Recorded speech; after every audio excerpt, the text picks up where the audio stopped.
ಸಹೋದರ ಮತ್ತು ಸಹೋದರಿಯರೇ, ದೇವರ ಒಂದು ಮಹಾಕೃಪೆ, ಒಂದು ಕರುಣೆಯಿಂದ ಈ ಒಂದು ದಿನ ಲೈಫ್ ಆಫ್ ಕ್ರೈಸ್ಟ್ ಭಾಗ 2 ಇದಕ್ಕಾಗಿ ನಮ್ಮನ್ನು ನಾವು ಸಿದ್ಧರಾಗಿಸ್ಕೊಳ್ಳೋದಕ್ಕೋಸ್ಕರ ಒಂದು ಪ್ರಾರ್ಥನೆ ಪೂರ್ವಕ ಈ ಒಂದು ಕೂಟ ನಾವು ಆರಂಭ ಮಾಡೋಣ. ನಮ್ಮನ್ನ ಪ್ರಾರ್ಥನೆ ನಡೆಸಬೇಕಾಗಿ ಸಹೋದರ ಅಂತ ಪ್ರಧಾನ ಕೇಳ್ಕೊಳ್ತೀನಿ. ಪ್ರಧಾನ ಒಂದು ಓಪನಿಂಗ್ ಪ್ರೇಯರ್ ಮಾಡಿರೋದ. ಇಲ್ಲ, ಅದು ಸ್ವಲ್ಪ ಹೆಲ್ತ್ ಸರಿ ಇಲ್ಲ. ಓಕೆ ಸರ್, ಅನಿಸಿಟ್ಟ ನೀವೇ ಓಪನಿಂಗ್ ಪ್ರೇಯರ್ ಮಾಡಿ. ಪ್ರಾರ್ಥನೆ ಮಾಡೋಣ. ಸದಮಲ್ ನೆನೆಸಿಕೊಂಡು ಶಾಶ್ವತ ಲೋಕದಲ್ಲಿ ನಿತ್ಯ ನಿವಾಸಿಯಾಗಿರುವ ಮಹೋನ್ನತನಾದ ನಮ್ಮ ಪರಮ ತಂದೆಯಾದ ಯೆಹೋವ ದೇವರೇ, ಸ್ವಾಮಿ, ಈ ದಿನವೆಲ್ಲ ಉದಯದಿಂದ ಇಲ್ಲಿಯವರೆಗೂ ನಮ್ಮನ್ನ ಕಾಯ್ದು ಕಾಪಾಡಿ ನಿನ್ನ ಹಸ್ತದಲ್ಲಿ ನಡೆಸಿ ಈ ಸಂಜೆಯ ವೇಳೆಯಲ್ಲಿ ಇರಲಿ ಚಿಕ್ಕ ಹೆಂಡಾಗಿ ಸೇರಿ ಸ್ವಾಮಿ ನಿನ್ನ ನಾಮವನ್ನ ಘನಪಡಿಸುವಂತಹ ಒಂದು ಅವಕಾಶವನ್ನ ಕೊಟ್ಟಿದ್ದಕ್ಕಾಗಿ ನಿನ್ನ ನಾಮಕ್ಕೆ ಅನಂತ ಸ್ತೋತ್ರವಾಗಲಿ ತಂದೆ. ಎಲ್ಲಿ ಇಬ್ಬರಾಗಲಿ ಮೂವರಾಗಲಿ ನಿನ್ನ ಹೆಸರಿನಲ್ಲಿ ಕೂಡಿ ಬರುತ್ತಾರೋ ಅಲ್ಲಿ ನನ್ನ ಪ್ರಸನ್ನತೆ ಇರುವುದು ಎಂಬುದಾಗಿ ನೀನು ವಾಗ್ದಾನ ಮಾಡಿದ್ದಿ. ವಾಗ್ದಾನ ಮಾಡಿದ ಆತನು ನಂಬಿಗಸ್ತನಾಗಿದ್ದು ಚಂಚಲತ್ವವನ್ನ ಹೊಂದಿರುವುದಿಲ್ಲ ಎಂಬುದಾಗಿಯೂ ಸ್ವಾಮಿ ನಾವು ವಾಕ್ಯದ ಮೂಲಕ ತಿಳ್ಕೊಂಡಿದ್ದೇವೆ ತಂದೆ. ಇಲ್ಲಿ ಈ ದಿನ ಕೂಡಿ ಸ್ವಾಮಿ ಲೈಫ್ ಆಫ್ ಕ್ರಿಸ್ತನ ಜೀವಿತದ ದಿನಗಳನ್ನ ಸ್ವಾಮಿ ಧ್ಯಾನ ಮಾಡುವಾಗ ನಮಗೆ ಬೇಕಾದಂತಹ ನಿನ್ನ ಪವಿತ್ರಾತ್ಮ ಶಕ್ತಿಯನ್ನು ಕೊಟ್ಟು ಹೇಳುವಂತಹ ವಾಕ್ಯಗಳು ಹಾಗೂ ಕೇಳುವಂತಹ ವಾಕ್ಯಗಳನ್ನ ನಾವು ಗಮನದಲ್ಲಿ ಇಟ್ಟುಕೊಂಡು ಸ್ವಾಮಿ ಮನನ ಮಾಡಿಕೊಂಡು ಅವುಗಳನ್ನು ಅನುಸರಿಸಿ ನಡೆಯುವಂತೆ ನಮಗೆ ಬೇಕಾದಂತಹ ನಿನ್ನ ಪವಿತ್ರಾತ್ಮ ಶಕ್ತಿಯನ್ನ ದಯಪಾಲಿಸುತ್ತಂದೆ.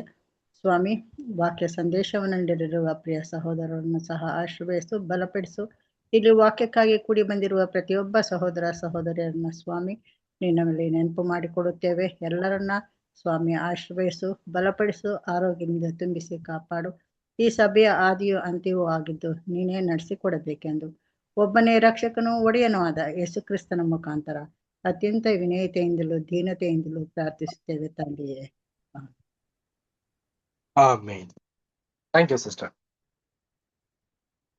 ಆತ್ಮೀಯ ಸಹೋದರ ಮತ್ತು ಸಹೋದರರೇ, ನಿಮ್ಮೆಲ್ಲರಿಗೂ ತಂದೆಯ ದೇವರ ನಾಮದಲ್ಲಿಯೂ ಯೇಸು ಕ್ರಿಸ್ತ ನಾಮದಲ್ಲಿಯೂ ವಂದನೆಯನ್ನು ಅರ್ಪಿಸ್ತಾ, ತಂದೆಯ ದೇವರ ಒಂದು ಮಹಾಕೃಪೆ, ಒಂದು ಕರುಣೆಯಿಂದ ನಮ್ಮನ್ನ ಬೆಳಗಿನಿಂದ ಸಂಜೆಯವರೆಗೂ ಕಾದು ಕಾಪಾಡಿ ಈ ಒಂದು ಸಾಯಂಕಾಲದ ವೇಳೆಯಲ್ಲಿ ನಮ್ಮ ಒಂದು ಸತ್ಯಕ್ಕೆ ಅನುಗುಣವಾಗಿಯೂ ಮತ್ತೆ ನಮ್ಮ ಒಂದು ರಕ್ಷಣೆಗೆ ಸಂಬಂಧಪಟ್ಟಂತ ಪಾಠಗಳನ್ನ ಕೇಳುವಂತ ಒಂದು ಸಂದರ್ಭದಲ್ಲಿ ನಾವು ಈ ದಿನ ಲೈಫ್ ಆಫ್ ಕ್ರೈಸ್ಟ್ ಭಾಗ 2 ಕನ್ನಡದಲ್ಲಿ ಪೇಜ್ ನಂಬರ್ 194.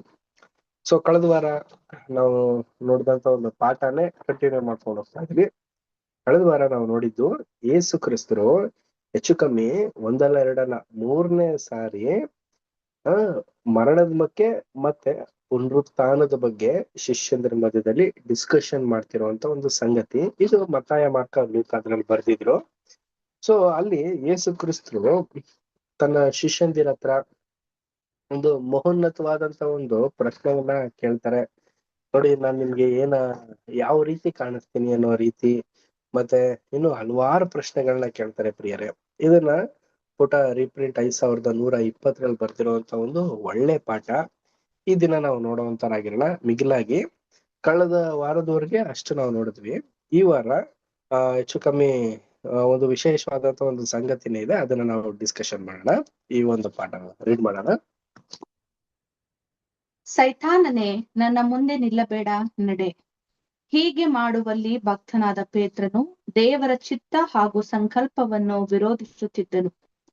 ಯೇಸುವಿನ ಮರಣವು ದೇವರ ಈ ಚಿತ್ತ ಸಂಕಲ್ಪಗಳ ಕೇಂದ್ರ ಬಿಂದು ಅಥವಾ ಗಾಲಿಯ ಕೇಂದ್ರದಂತಿದ್ದು, ಇದರ ಮೂಲಕವೇ ಮೊದಲನೆಯದಾಗಿ ಸಭೆಯ, ಅನಂತರ ಇಸ್ರೇಲರ ಮತ್ತು ಕಡೆಯದಾಗಿ ಸಕಲ ಜನಾಂಗ, ಪ್ರಜೆ, ಕುಲ, ಭಾಷೆಗಳವರಿಗೆ ಮಾಡಿರುವ ಹಲವಾರು ವಾಗ್ದಾನಗಳು ನೆರವೇರ್ಪಡುವುದು.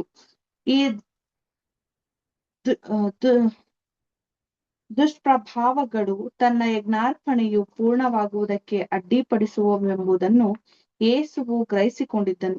ಸೈತಾನನು ಸಹ ಆತನ ಪ್ರತಿಷ್ಠೆಯ ಆರಂಭದಲ್ಲಿ ಹೀಗೆ ಮಾಡಲು ಯತ್ನಿಸಿದ್ದನು ಎಂಬುದು. Thank you.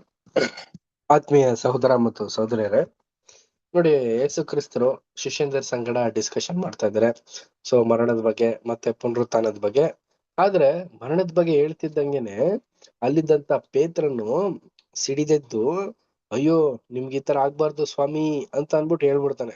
ತಕ್ಷಣ ಯೇಸು ಕ್ರಿಸ್ತರು ಗೊತ್ತಾಗುತ್ತೆ ಇದು ಬಂದು ಪೇತ್ರನ ಒಂದು ನುಡಿ ಅಲ್ಲ, ಇದು ಸೈತಾನನ ಒಂದು ನುಡಿ ಅಂತ ಅನ್ಬಿಟ್ಟು ಕಣ್ಣಿಡ್ದು ಆ ಸೈತಾನನಿಗೂ ಗದರ್ಸೋ ರೀತಿಯಲ್ಲಿ ಪೇತ್ರನಲ್ಲಿ, ಸೈತಾನನೇ ನಿನ್ನಲ್ಲಿ ಉಕ್ಕಿರೋಂತ ಒಂದು ಸೈತಾನನು ನನ್ ಮುಂದೆ ನಿಲ್ಬೇಡ ಅಂತ ಅನ್ಬಿಟ್ಟು ಹೇಳ್ಬಿಟ್ಟು ಯೇಸು ಕ್ರಿಸ್ತರು ಗದರ್ಸೋದ್ರೆ ಇದು ಏನಂತಂದ್ರೆ, ಆತ್ಮೀಯ ಸಹೋದರ ಮತ್ತು ಸಹೋದರರೇ, ಇದು ಒಂದು ದೇವರೊಂದು ಸಂಪೂರ್ಣವಾದಂತ ಒಂದು ಯೋಜನೆ. ಇದು ಇಡೀ ಲೋಕಕ್ಕೆ, ಮೊದಲನೇದಾಗಿ ಸಭೆಗೆ, ಇಸ್ರೇಲ್ ಜನಾಂಗಕ್ಕೆ, ಪ್ರತಿಯೊಂದು ಕುಲ ಭಾಷೆ ಜನಾಂಗದವ್ರಿಗೆ, ಇಡೀ ಮನುಷ್ಯ ಕುಲಕ್ಕೆ ಒಂದು ವಾಗ್ದಾನನ ದೇವರು ಏರ್ಪಾಟ್ ಮಾಡಿದ್ದಾರೆ ಪ್ರಿಯರೇ. ಅದು ಏನಂತಂದ್ರೆ, ಪರಲೋಕ ಹೇಗಿರುತ್ತೋ ಹಾಗೆ ಭೂಲೋಕನ ಮಾಡ್ತೀನಿ ಅನ್ಬಿಟ್ಟು ಈ ಒಂದು ಸಂಗತಿನ ನೆರವೇರಿಸ್ಬೇಕು ಅಂದ್ರೆ ಕ್ರಿಸ್ತನ ಒಂದು ಮರಣ ಅದಾಗ್ಲೇಬೇಕಾಗಿತ್ತು ಪ್ರಿಯರೇ. ಇದು ಯಾವ್ದ್ ಮುಖಾಂತರ ಆದ್ರೂ ಆಗಿದ್ರು ಕೂಡ ಈ ರೀತಿಲೇ ನಡಿಬೇಕು ಅನ್ನೋ ಒಂದು ದೇವರ ಒಂದು ಸಂಕಲ್ಪ ಆಗಿತ್ತು. ಸೊ ಈ ಒಂದು ಸಂಗತಿನ ನಡೆದಿರೋ ರೀತಿ ಆಗ್ಲಿ ಅನ್ಬಿಟ್ಟು ಪೇತ್ರನಲ್ಲಿ ಸೈತಾನ ಉಕ್ಕಿ ಮಾಡ್ತಾನೆ. ಯಾಕೆಂದ್ರೆ ಎಲ್ಲಿ ನನ್ನ ಒಂದು ನನ್ನ ಸೈತಾನನ ಒಂದು ನಿರ್ನಾಮ ಆಗೋಯ್ತು ಅಂತಂದ್ರೆ ದೇವರ ಯೋಜನೆ ನೆರವೇರ್ಬಿಡುತ್ತೆ ಅನ್ನೋ ಒಂದು ಮಾತಿನಿಂದ ಸೈತಾನನು ಈ ರೀತಿ ನಡೆಸಿರೋಂತ ಒಂದು ಘಟನೆ ನಾವು ನೋಡ್ತೀವಿ ಪ್ರಿಯರೇ. ಪ್ರೀತಿಯ ಸಹೋದರ ಮತ್ತು ಸಹೋದರರೇ, ಸೊ ಸೈತಾನನು ಯಾಕೆ ಈ ರೀತಿ ಮಾಡ್ತಾನೆ ಅಂತಂದ್ರೆ, ಮೊದಲನೇದಾಗಿ ಆತನ ಒಂದು ಯೋಜನೆನೇ ಬೇರೆ, ದೇವರ ಒಂದು ಸಂಕಲ್ಪನೆ ಬೇರೆ ಆಗಿತ್ತು. ಸೊ ಅದರಿಂದ ಇಡೀ ಲೋಕಕ್ಕೆ ಶಾಪಗ್ರಸ್ತರಾಗ್ಲಿ ಅನ್ನೋದೇ ಸೈತಾನ ಒಂದು ಉದ್ದೇಶ. ಆದ್ರೆ ಇಡೀ ಲೋಕ ಒಂದು ದೇವರ ಒಂದು ಪ್ರೀತಿಗೆ, ದೇವರ ಮಗನಾಗಿರುವಂತ ಯೇಸು ಕ್ರಿಸ್ತನ ಒಂದು ಬಲಿದಾನಕ್ಕೆ ಇಡೀ ಲೋಕ ಒಂದು ಮುಂದೆ ಒಂದು ವಿಶೇಷವಾದಂತ ಒಂದು ರೀತಿ ಏದೇನ್ ತೋಟದಲ್ಲಿದ್ದಂತ ಒಂದು ರಕ್ಷಣೆನ ಹೊಂದ್ಲಿನದೇ ದೇವರ ಒಂದು ಯೋಜನೆ ಆಗಿತ್ತು. ನೆಕ್ಸ್ಟ್ ಪರ ರೀಡ್ ಮಾಡೋಣ. ನೆಕ್ಸ್ಟ್ ಪರ ಅನು ಸಿಸ್ಟರ್ ರೀಡ್ ಮಾಡ್ತೀರಾ? ಓಕೆ. ಈ ಸಂಗತಿಗೆ ಹೆಚ್ಚು ಒತ್ತು ಕೊಡಲು ಆತನು ಭಕ್ತನಾದ ಪೇತ್ರನಿಗೆ ಹೀಗೆ ಹೇಳಿದ್ದನು, ಸೈತಾನನೇ, ನನ್ನ ಮುಂದೆ ನಿಲ್ಲಬೇಡ, ನಡೆ. ನಿನ್ನ ಮಾತುಗಳು ದೇವರ ಯೋಜನೆಯ ವಿಷಯಗಳಿಗೆ ಸರಿ ಬೀಳುವುದಿಲ್ಲ, ಆದರೆ ಅದು ಮನುಷ್ಯರ ಆಲೋಚನಾ ಅಭಿಪ್ರಾಯ ಮತ್ತು ಅಭಿಲಾಷೆಗಳಿಗೆ ಸಂಬಂಧಿಸಿದ ವಿಷಯಗಳಾಗಿರುವವು. ಆನಂತರ ಆತನು ತನ್ನ ಶಿಷ್ಯರಿಗೆ, ಇದು ಈ ಹಿಂದೆ ಅವರಿಗೆ ನೀಡಿರುವ ಅನುದಿನಕ್ಕೆ, ಅಂದರೆ ಆಶನಕ್ಕೆ ಬೇಕಾದ ಆಹಾರ ಆಗಿರಲಿಲ್ಲವೆಂಬುದನ್ನು ಬಹು ಸರಳ ರೀತಿಯಲ್ಲಿ ಸ್ಪಷ್ಟಪಡಿಸಿ ಹೇಳುವುದಕ್ಕೆ ಪ್ರಾರಂಭಿಸಿದ್ದನು. ಅದೇನೆಂದರೆ, ಯಾವನಾದರೂ ತನ್ನ, ಅಂದರೆ ಯೇಸುವಿನ ಕಾರ್ಯದ ಯಾವುದೇ ಹಂತದಲ್ಲಿ ಭಾಗಿಯಾಗಿ ತನ್ನನ್ನು ಆತನೊಡನೆ, ಅಂದರೆ ಯೇಸುವಿನೊಡನೆ ಎಣಿಸಿಕೊಳ್ಳಲು ಬಯಸುವವನು, ಅವನು ತನಗಿರುವ ಭೂಲೋಕದ ಎಲ್ಲಾ ಸಂಗತಿಗಳನ್ನು ತೊರೆಯಬೇಕಾಗಿರುವುದು. ಅವನು ತನ್ನನ್ನು ನಿರಾಕರಿಸಿಕೊಂಡು ತನ್ನ ಶಿಲುಬೆಯನ್ನು ತೆಗೆದುಕೊಂಡು ವಿಮೋಚಕನ ಹೆಜ್ಜೆಯ ಜಾಡನ್ನು ಅನುಸರಿಸಬೇಕೆಂಬುದನ್ನು ಅರಿತುಕೊಳ್ಳಬೇಕೆಂದು ಸರಳವಾಗಿ ಸ್ಪಷ್ಟಪಡಿಸಿ ಹೇಳಿದ್ದನು. Thank you sister. ಪ್ರೀತಿಯ ಸಹೋದರ ಮತ್ತು ಸಹೋದರಿಯರೇ, ಈ ಒಂದು ಸಂಗತಿ ನಡಿಬೇಕಾದ್ರೆ ಭಕ್ತನಾದಂತ ಪೇತ್ರನ ಹೇಳಿದ್ ಏನಂತಂದ್ರೆ, ಸೊ ಇದು ಬಂದು ಪೇತ್ರನ್ಗೆ ಅನುಕೂಲ ಆಗಿರುವಂತ ಒಂದು ಸಂಗತಿನೇ ಇಲ್ಲ ಸೈತಾನನೆಲ್ಲ ಅನುಕೂಲವಾದದ್ದ ಅಂತಂದ್ರೆ, ಇದು ಸೈತಾನನು ಪೇತ್ರನೊಳಗಡೆ ನುಕ್ಕಿ ಈ ರೀತಿ ನಡೆಸಿರೋದ್ರಿಂದ ದೇವ್ರು ಯೇಸು ಕ್ರಿಸ್ತರು ಏನ್ ಮಾಡ್ತಾ ಇದಾರೆ ಅಂತಂದ್ರೆ, ದೇವ್ರ ಯೋಜನೆನ ನೀನು ಅಲ್ಲಗೆಳ್ಬೇಡ ಅನ್ನೋ ರೀತಿಯಲ್ಲಿ ಸೈತಾನನ ತೋರಿಸ್ತಾ ಇದಾರೆ ಪ್ರಿಯರೇ. ಸೊ ಇದು ಏನಿದ್ರ ಓವರ್ ಲ್ಯಾಪಿಂಗ್ ಏನಕ್ಕೆ ಅಂತ ನಾವು ನೋಡ್ಬೇಕಾದ್ರೆ, ಇದು ಒಂದು ಸಂಪೂರ್ಣವಾಗಿ ಮನುಷ್ಯನು ಯಾವ ರೀತಿ ದೇವರ ಹತ್ರ ದೇವರ ಒಂದು ಹತ್ತಿರಕ್ಕೆ ಹೋಗ್ಬೇಕು ಅಂತಂದ್ರೆ, ಅವನ ಸಂಪೂರ್ಣವಾದಂತ ಒಂದು ಗಳಿಕೆ ಆಗ್ಲಿ, ಸಂಪೂರ್ಣವಾದಂತ ಒಂದು ಜ್ಞಾನದಿಂದ ಆಗ್ಲಿ ದೇವ್ರ ಬಳಿ ಹೋಗೋದಕ್ ಸಾಧ್ಯ ಇಲ್ಲ ರೀ. ದೇವರ ಒಂದು ಬಳಿಗೆ ಹೋಗ್ಬೇಕು ಅಂತಂದ್ರೆ ದೇವರದ ಒಂದು ವಿಶೇಷವಾದಂತ ಆಜ್ಞೆ ವಿಧಿಗಳಿದೆ, ಅದನ್ನ ಅನುಸರಿಸಿ ನಡೆದಿ ಕ್ರಿಸ್ತನ ಮಾರ್ಗದಲ್ಲಿ ನಡೆಯುವಂತ ಒಂದು ಮಕ್ಕಳನ್ನ ಮಾತ್ರ, ಆ ಒಂದು ಶಿಲುಬೆ ಬಾಧೆನ ಅನುಭವಿಸಿರುವಂತ ಮಕ್ಕಳಿಗೆ ಮಾತ್ರ ಇಂಥ ಒಂದು ವಿಶೇಷವಾದಂತ ವಿಮೋಚನೆನ ದೇವರು ಏರ್ಪಾಟ್ ಮಾಡ್ತಾರೆ ಪ್ರಿಯರೇ. ಈ ಒಂದು ಹೆಜ್ಜೆ ಜಾಡಿದೆಯಲ್ಲ, ತುಂಬಾ ಸರಳವಾದದ್ದಲ್ಲ, ತುಂಬಾ ವಿಶೇಷವಾದದ್ದು. ಮತ್ತೆ ಮನುಷ್ಯರು ಯಾರೂ ಕೂಡ ನಡೆಯೋದಿಕ್ಕೆ ಇಷ್ಟ ಪಡ್ದಿರೋಂತ ಒಂದು ಜಾಗದಲ್ಲಿ ಚಿಕ್ಕ ಹಿಂಡಾದಂತ ಸಭೆ ಹೋಗೋದಕ್ಕೆ ಇಚ್ಛಿಸ್ತಾ ಇದೆ. ಅದನ್ನ ಸಿದ್ಧಪಡಿಸೋದಕ್ಕೋಸ್ಕರನೇ ಯೇಸು ಕ್ರಿಸ್ತರು ಈ ರೀತಿ ಎಲ್ಲಾನು ಒಂದು ವಿಶೇಷವಾದಂತ ರೀತಿಯಲ್ಲಿ ಅವ್ರನ್ನ ಬಲನ ಪಡಿಸ್ತಾ ಇದ್ದಾರೆ ಪ್ರೀತಿಯ ಸಹೋದರ ಮತ್ತು ಸಹೋದರರೇ.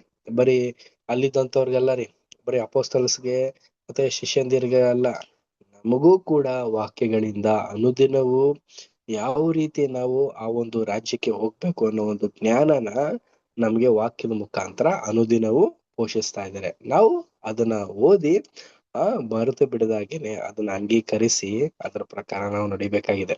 ನೆಕ್ಸ್ಟ್ ವಾಕ್ಯ, ನೆಕ್ಸ್ಟ್ ಕಾಂಟೆಕ್ಸ್ಟ್ ರೀಡ್ ಮಾಡೋಣ. ನವಿತಾ ಸಿಸ್ಟರ್ ರೀಡ್ ಮಾಡ್ತೀರಾ? ಓಕೆ. ಯಾವನಾದರೂ ಈಗಿನ ಜೀವಿತದ ಲೌಕಿಕ ವಿಷಯಗಳಲ್ಲಿನ ಹಕ್ಕುಗಳನ್ನು ಉಳಿಸಿಕೊಳ್ಳಲು ತವಕಿಸುವವನಾಗಿ ಅವುಗಳೆಲ್ಲವನ್ನು ತ್ಯಜಿಸಲು ಮನಸ್ಸಿಲ್ಲದೆ ಹೋದಲ್ಲಿ ಅವನು ತನ್ನ ಶಿಲುಬೆಯನ್ನು ತೆಗೆದುಕೊಂಡು ತನ್ನ ಲೌಕಿಕ ವಿಷಯಗಳನ್ನು ಪೂರ್ಣವಾಗಿ ತ್ಯಜಿಸುವವರಿಗೆ ನೀಡಲಾಗುವ ದೈವಿಕ ಸ್ವಭಾವವೆಂಬ ವಿಶೇಷವಾದ ಬಹುಮಾನವನ್ನು ಕಳಕೊಳ್ಳುವನು. ಮತ್ತು ಇದಕ್ಕೆ ಬದಲಾಗಿ ಯಾರು ನಂಬಿಕಸ್ಥನಾಗಿದ್ದು ಯೇಸುವಿಗಾಗಿ ತನ್ನ ಜೀವವನ್ನು ಕಳಕೊಳ್ಳುವನೋ ಅವನು ಅದನ್ನು ಉಳಿಸಿಕೊಳ್ಳುವನು. ಅವನು ಆತ್ಮಿಕ ಸ್ವಭಾವದಲ್ಲಿ ಜೀವವೆಂಬ ಪ್ರತಿಫಲವನ್ನು ಪಡಕೊಳ್ಳುವನು. Thank you sister. ಹ್ಮ್. ಆತ್ಮೀಯರೇ, ಇಲ್ಲಿ ನೋಡಿ, ಎರಡು ವಿಶೇಷವಾದಂತ ವರ್ಗದ ಜನದ ಬಗ್ಗೆ ಎಕ್ಸ್ಪ್ಲನೇಷನ್ ಕೊಡ್ತಾ ಇದ್ದಾರೆ. ನೋಡಿ, ಯಾರಪ್ಪ ಈ ಒಂದು ಲೋಕದ ಒಂದು ಜೀವಿತಗಳನ್ನ ಅನುಭವಿಸಿ ಅದರಲ್ಲಿರುವಂತ ಒಂದು ಸುಖ ಸಂಪತ್ತನ್ನ ಅದರಲ್ಲೇ ಇರಬೇಕು ಅಂತ ತುಂಬಾ ಆಸೆ ಆಕಾಂಕ್ಷೆನ ಇಟ್ಟಿರುವಂತವ್ರು ಖಂಡಿತವಾಗ್ಲೂ ಕ್ರಿಸ್ತನ ಒಂದು ರಾಜ್ಯದಲ್ಲಿ ಇರೋದಕ್ಕೆ ಸಾಧ್ಯನೇ ಇಲ್ವಂತೆ. ಅದೇ ಯಾರು ಈ ಒಂದು ಲೋಕದ ಆಸೆ ಆಕಾಂಕ್ಷೆಗೆ ಒಳಗ್ ಬೀಳದೇನೆ ಆ ಪರಲೋಕವನ್ನ ಎದುರು ನೋಡಿ ಅದಕ್ಕಾಗಿ ತನ್ನ ಜೀವನನ ಮುಡಿಪಾಗಿ ಇಟ್ಟಿರುವಂತ ಮಕ್ಕಳಿಗೆ ಖಂಡಿತವಾಗ್ಲೂ ಒಳ್ಳೆ ಫಲನ ಕೊಡ್ತಾರಂತೆ. ಪ್ರೀತಿಯಾರೆ, ಆತ್ಮೀಯರೇ, ಯಾಕಿಲ್ಲಿ ಎರಡು ವರ್ಗದ ಜನದ ಬಗ್ಗೆ ಇಲ್ಲಿ ಎಕ್ಸ್ಪ್ಲನೇಷನ್ ಕೊಡ್ತಾ ಇದಾರೆ ಅಂತಂದ್ರೆ, ಕ್ರಿಸ್ತನ ಒಂದು ಅನುದಿನವೂ ಒಂದು ಶೋಧನೆ ಏನಾಗಿತ್ತು ಅಂತಂದ್ರೆ, ತನ್ನ ಹಾಗೇನೆ ಈ ಮನುಷ್ಯ ಕುಲನ ಮಾಡ್ಬೇಕು ಅನ್ನೋದೇ ಒಂದು ವಿಶೇಷವಾದಂತ ಒಂದು ಟಾಸ್ಕ್ ಆಗಿತ್ತು. ಪ್ರೀತಿಯ ಸಹೋದರ ಮತ್ತು ಸಹೋದರರು, ಏನಕ್ಕೆಂದ್ರೆ ಯೇಸು ಕ್ರಿಸ್ತರು ಹೆಚ್ಚು ಕಮ್ಮಿ 1000 ವರ್ಷಗಳ ಕಾಲ ತಂದೆಯ ದೇವರ ಬಳಿ ಇದ್ದು ಎಲ್ಲಾ ರೀತಿಯಲ್ಲೂ ತಂದೆಯ ದೇವರ ಒಂದು ಯೋಜನೆನ ಅರ್ಥ ಮಾಡ್ಕೊಂಡು ತಂದೆಯ ದೇವರ ಒಂದು ಸಂಕಲ್ಪನ ಅರ್ಥ ಮಾಡ್ಕೊಂಡು ಅವ್ರಿಗೆ ಮೆಚ್ಚುಗೆ ಆಗೋ ರೀತಿಯಲ್ಲಿ ನಡೀತಾ ಇದ್ರು. ಈಗ ಈ ರೀತಿ ಮನುಷ್ಯರನ್ನ ಮಾಡ್ಬೇಕು ಅನ್ನೋದೇ ಕ್ರಿಸ್ತನ ಒಂದು ಫರ್ಮೆಂಟೇಶನ್ ಯೋಜನೆ ಆಗಿತ್ತು. ಇದನ್ನ ಮಾಡೋದಕ್ಕೋಸ್ಕರನೇ ಯೇಸು ಕ್ರಿಸ್ತರು ಮನುಷ್ಯನಾಗಿ ಬಂದು ಮನುಷ್ಯರಲ್ಲಿದ್ದಂತ ಒಂದು ಕಷ್ಟ ಸಂಕಟಗಳು ಯಾಕೆ ಅಂತ ನಾವು ನೋಡ್ಬೇಕಾದ್ರೆ ಅವರು ದೇವದೂತರಾದಾಗ ಒಂದು ವಿಶೇಷವಾದಂತ ರೀತಿ ಇತ್ತು. ಆದ್ರೆ ಮನುಷ್ಯನಾಗಿ ಇದ್ದಾಗ ಮನುಷ್ಯನಲ್ಲಿದ್ದಂತ ಒಂದು ಬಲಹೀನತೆಗಳನ್ನ ಅವ್ರು ಅರ್ಥ ಮಾಡ್ಕೊಂಡು ಕೆಲವೊಂದು ಹಳೆ ಒಡಂಬಡಿಕೆಯಲ್ಲಿ ಇದ್ದಂತ ಹಲವಾರು ಆಜ್ಞೆ ವಿಧಿಗಳನ್ನೆಲ್ಲನೂ ಕೂಡ ಏನ್ ಮಾಡಿದ್ದಾರೆ ಅಂತಂದ್ರೆ ನಮಗೆ ಇನ್ನು ಸರಳವಾಗೋ ರೀತಿಯಲ್ಲಿ ಮತ್ತೆ ಇನ್ನು ಉಪಯೋಗ ಆಗುವಂತ ಒಂದು ರೀತಿಯಲ್ಲಿ ಮತ್ತೆ ಇದನ್ನ ಮಾಡಿ ದೇವ್ರ ನೀವು ಮೆಚ್ಚುಗೆ ಮಾಡ್ಬೋದು ಅನ್ನೋ ರೀತಿಯಲ್ಲಿ ನಮ್ಗೆ ವಿವರಣೆನ ಕೊಟ್ಟು ಹೇಳ್ತಾ ಇದಾರೆ ಪ್ರೇರಣೆ. ಸೊ ಈ ರೀತಿ ಬದುಕೋದೇ ಒಂದು ವರ್ಗದ ಜನ.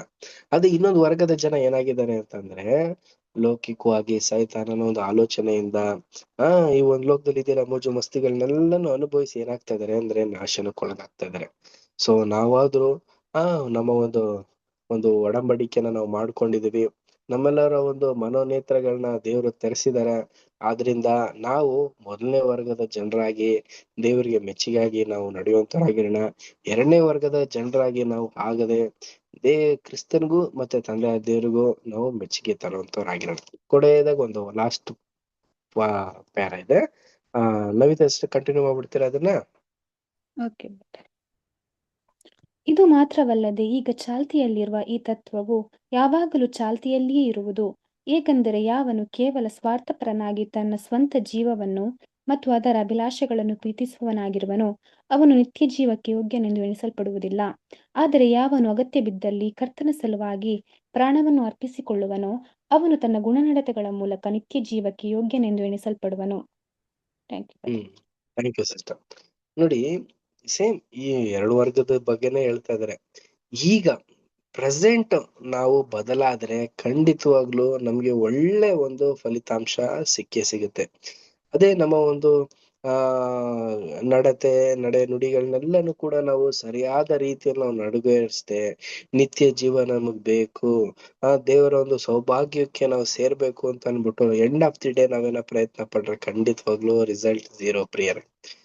ಪ್ರೀತಿಯ ಸಹೋದರ ಮತ್ತು ಸಹೋದರ, ಯಾಕೆ ಒಂದು ಕಾಂಟೆಕ್ಸ್ಟ್ ನಲ್ಲಿ ಹೇಳ್ತಾ ಇದಾರೆ ಅಂತಂದ್ರೆ, ಈಗ್ಲೂ ಕೂಡ ಹಲವಾರು ಬ್ಯಾಬಿಲೋನ್ನಲ್ಲೂ ಹಲವಾರು ರೀತಿಯ ವರ್ಗದ ಜನರನ್ನು ಕೂಡ ಒಂದು ಲೆಕ್ಕದಲ್ಲಿ ಏನ್ ಮಾಡ್ತಾರೆ ಅಂತಂದ್ರೆ ಎಲ್ರಿಗೂ ಕೂಡ ಅನುಭವ ಆಗಿರುತ್ತೆ. ಸೊ ಹೇಗೆ ಅಂತಂದ್ರೆ ಇನ್ನೇನ್ ಮರಣದ ಟೈಮಲ್ಲಿ, ಇನ್ನೇನ್ ಸಾವು ನೋವು ಟೈಮಲ್ಲಿ ಯೇಸು ಕ್ರಿಸ್ತನ ನಾನು ಅಂಗೀಕಾರ ಮಾಡ್ಬಿಟ್ಟಿದೀನಿ, ಯೇಸು ಕ್ರಿಸ್ತ ನನ್ ಸ್ವಂತ ರಕ್ಷಕ ಅಂತ ಬಾಯ್ ಬಿಟ್ಟು ಹೇಳ್ಬಿಟ್ರೆ ಸಾಕು, ಪ್ರಾಣ ಹೊಂಟೋಯ್ತು ಅಂದ್ರೆ ಅವರು ಕ್ರಿಸ್ತನ್ ದೇವರ ರಾಜ್ಯದಲ್ಲಿ ಇದ್ಬಿಡ್ತಾರೆ. ಅದೇ ಕಳ್ಳನ್ ತರ ಅನ್ಕೋಬಿಟ್ಟಿದ್ದಾರೆ. ಇಲ್ಲ ಪ್ರಿಯ ಸಹೋದರ ಮತ್ತು ಸಹೋದರಿಯರು, ಇಲ್ಲ.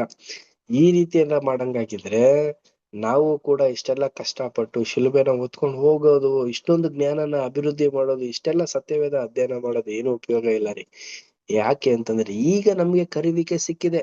ಕರಿವಿಕೆ ಸಿಕ್ಕ ತಕ್ಷಣ ನಾವು ಒಂದು ದೀಕ್ಷಾ ಸ್ಥಾನದ ಮುಖಾಂತರ ನಾವು ಏನ್ ಮಾಡಿದೀವಿ ಅಂತಂದ್ರೆ ಒಡಂಬಡಿಕೆನ ಮಾಡ್ಕೊಂಡಿದೀವಿ, ಅಗ್ರಿಮೆಂಟ್ ನ ಮಾಡ್ಕೊಂಡಿದೀವಿ.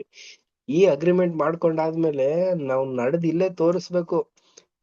ಈಗ ನಡೆದ ತೋರಿಸ್ತಾನೆ. ಮರಣ ಒಂದಾದ್ಮೇಲೆ ಏನ್ ಪ್ರಯೋಜನ? ಮರಣ ಒಂದ್ಮೇಲೆ ಮುಗೀತು, ಏನು ಇಲ್ಲ. ಸೊ ಆಗಿರೋದ್ರಿಂದ ಆತ್ಮೀಯ ಸಹೋದರ ಮತ್ತು ಸಹೋದರರೇ, ಈಗ ಸಿಕ್ಕಿರೋಂತ ಅವಕಾಶನ ನಾವು ಉಪಯೋಗಿಸ್ಕೊಂಡು ನಮ್ಮ ಗುಣ ನಡತೆಗಳನ್ನೆಲ್ಲನೂ ನಿತ್ಯ ಜೀವಕ್ಕೆ ಯೋಗ್ಯವಾಗೋ ರೀತಿಯಲ್ಲಿ ನಾವು ನಡೆಯುವಂತರಾಗಿರೋಣ. ನೆಕ್ಸ್ಟ್ ಪ್ಯಾರಾ ರೀಡ್ ಮಾಡೋಣ. ಬೇರೆ ಇನ್ಯಾರ ಬಳಿ ಇದೆ text book brothers and sisters?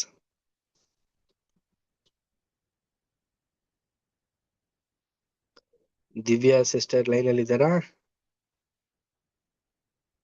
ಯಾರದು? Vivo 1904.